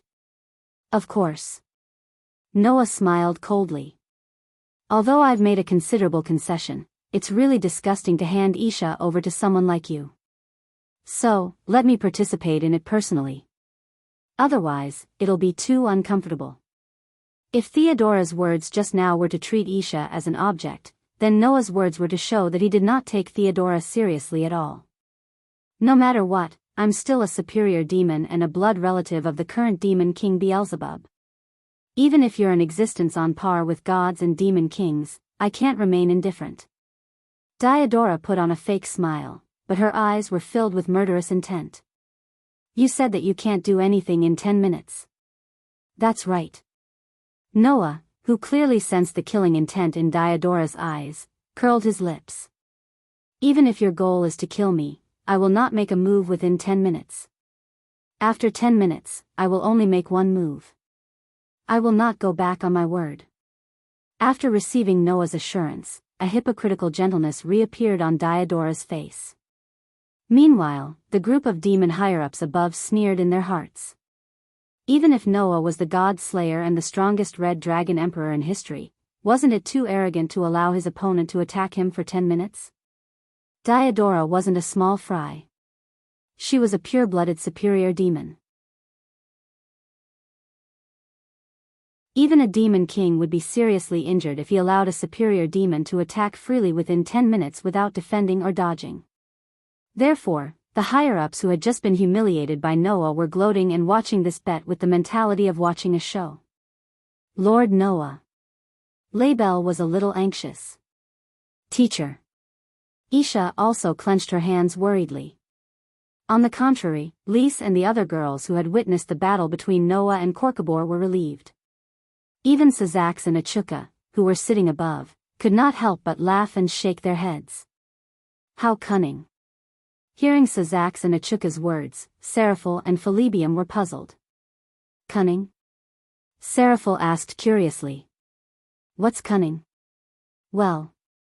Sazax smiled meaningfully. Watch carefully, and you will know. At this moment, all the demons in the vast venue had retreated to both sides of the wall, emptying the space. Noah and Diodora stood opposite each other. One was just standing there naturally without any action, while the other's body was obviously tense, but there was always a smile on her face. That smile might be gentle in the eyes of those who did not know, but in the eyes of those who just knew Diodora's character, it was extremely hypocritical. Then, Diodora opened a pair of eyes full of murderous intent and coldness. I won't hold back. As soon as she said that, the hypocritical smile on Diodora's face began to turn ferocious. Her robe trembled slightly, and a strong surge of mana burst out of her body. In the blink of an eye, the entire venue was shrouded in mana fluctuations. Feeling the powerful mana from Diodora, whether it was Lise, Canna, or the other demons of the new generation, all of their expressions froze. This Diodora. Lise said solemnly with some surprise. Is she that strong? No, as far as I know, the previous Diodora shouldn't have this level of mana. Canna frowned. Diodora's mana is already much stronger than ordinary superior demons, almost close to the most superior demons. She shouldn't have this level of strength. Not only Lise and Canna, but the rest of the demons who more or less knew about Diodora were also surprised. In the venue, due to the magic power surging from Diodora's body, the atmosphere around her was in a bit of chaos. Just like Canna said, Diodora's mana was already much stronger than ordinary superior demons, almost close to the most superior demons. However, in the face of this considerable mana, Noah only glanced at it indifferently. Stop showing off. Hurry up and make your move. The countdown has begun. With a smile on her face, Diodora's eyes became more and more violent. That's why I won't hold back. The magic power surging around Theodora began to surge violently. Hum. A moment later, the whistling mana rapidly condensed into a gorgeous magic array in front of Diodora's palm, with rich mana rolling in it. In the next moment, a gust of wind made of pure mana emerged on the magic array, spinning like a vortex, and then suddenly spread out. After a while, it expanded to more than 10 meters wide. Lise, Canna, and the other demons who saw this scene with their own eyes had a change of expression. In the end, Diodora's power seemed to be above their expectations. Take this. Diodora had a smug and sinister smile on her face after creating such a fierce mana storm with her own power. Don't dodge. At that moment, the mana on Diodora's body vibrated, and the huge mana storm immediately swept toward Noah with a sharp whistling sound. Looking at the mana storm that was rolling toward him, Noah's expression was calm from beginning to end, but there was a hint of mockery in his eyes. In the next moment, the mana storm mixed with an almost terrifying force fell on Noah's body. Boom! There wasn't even a moment of stalemate. The magic storm suddenly exploded where Noah was standing, bringing about a violent explosion that shook the entire venue. A circle of shockwaves spread out from the explosion site, like a violent storm, blowing up. Almost at the same time, a crystal-like barrier flickered and blocked all the aftermath of Diodora's attack inside the barrier, preventing it from affecting the surrounding people. Such a fierce attack made the higher-ups of the demons look at each other and smile. I didn't expect the kid from the Astaroth family to be so strong. This attack is enough to rival the highest-level demon, right? He took the full blow of the highest-level demon without defending or dodging. Even gods and demon kings would be injured, right? In the barrier, Diodora, who confirmed that she had hit the target, couldn't help but laugh out loud. In terms of power alone, this is enough to rival the attack of the highest level demon. Even if you are a god or demon king powerhouse, after taking this attack, I'm afraid, before Diodora could finish her sentence, the scene in front of her made her smile freeze on her face. Who? In a gust of wind, the violent mana storm gradually dispersed. Inside, a figure slowly appeared in front of everyone's eyes, causing many people to widen their eyes in disbelief. Paw, paw, with a soft patting sound, Noah patted his clothes in the wind as if dust was stuck on his body.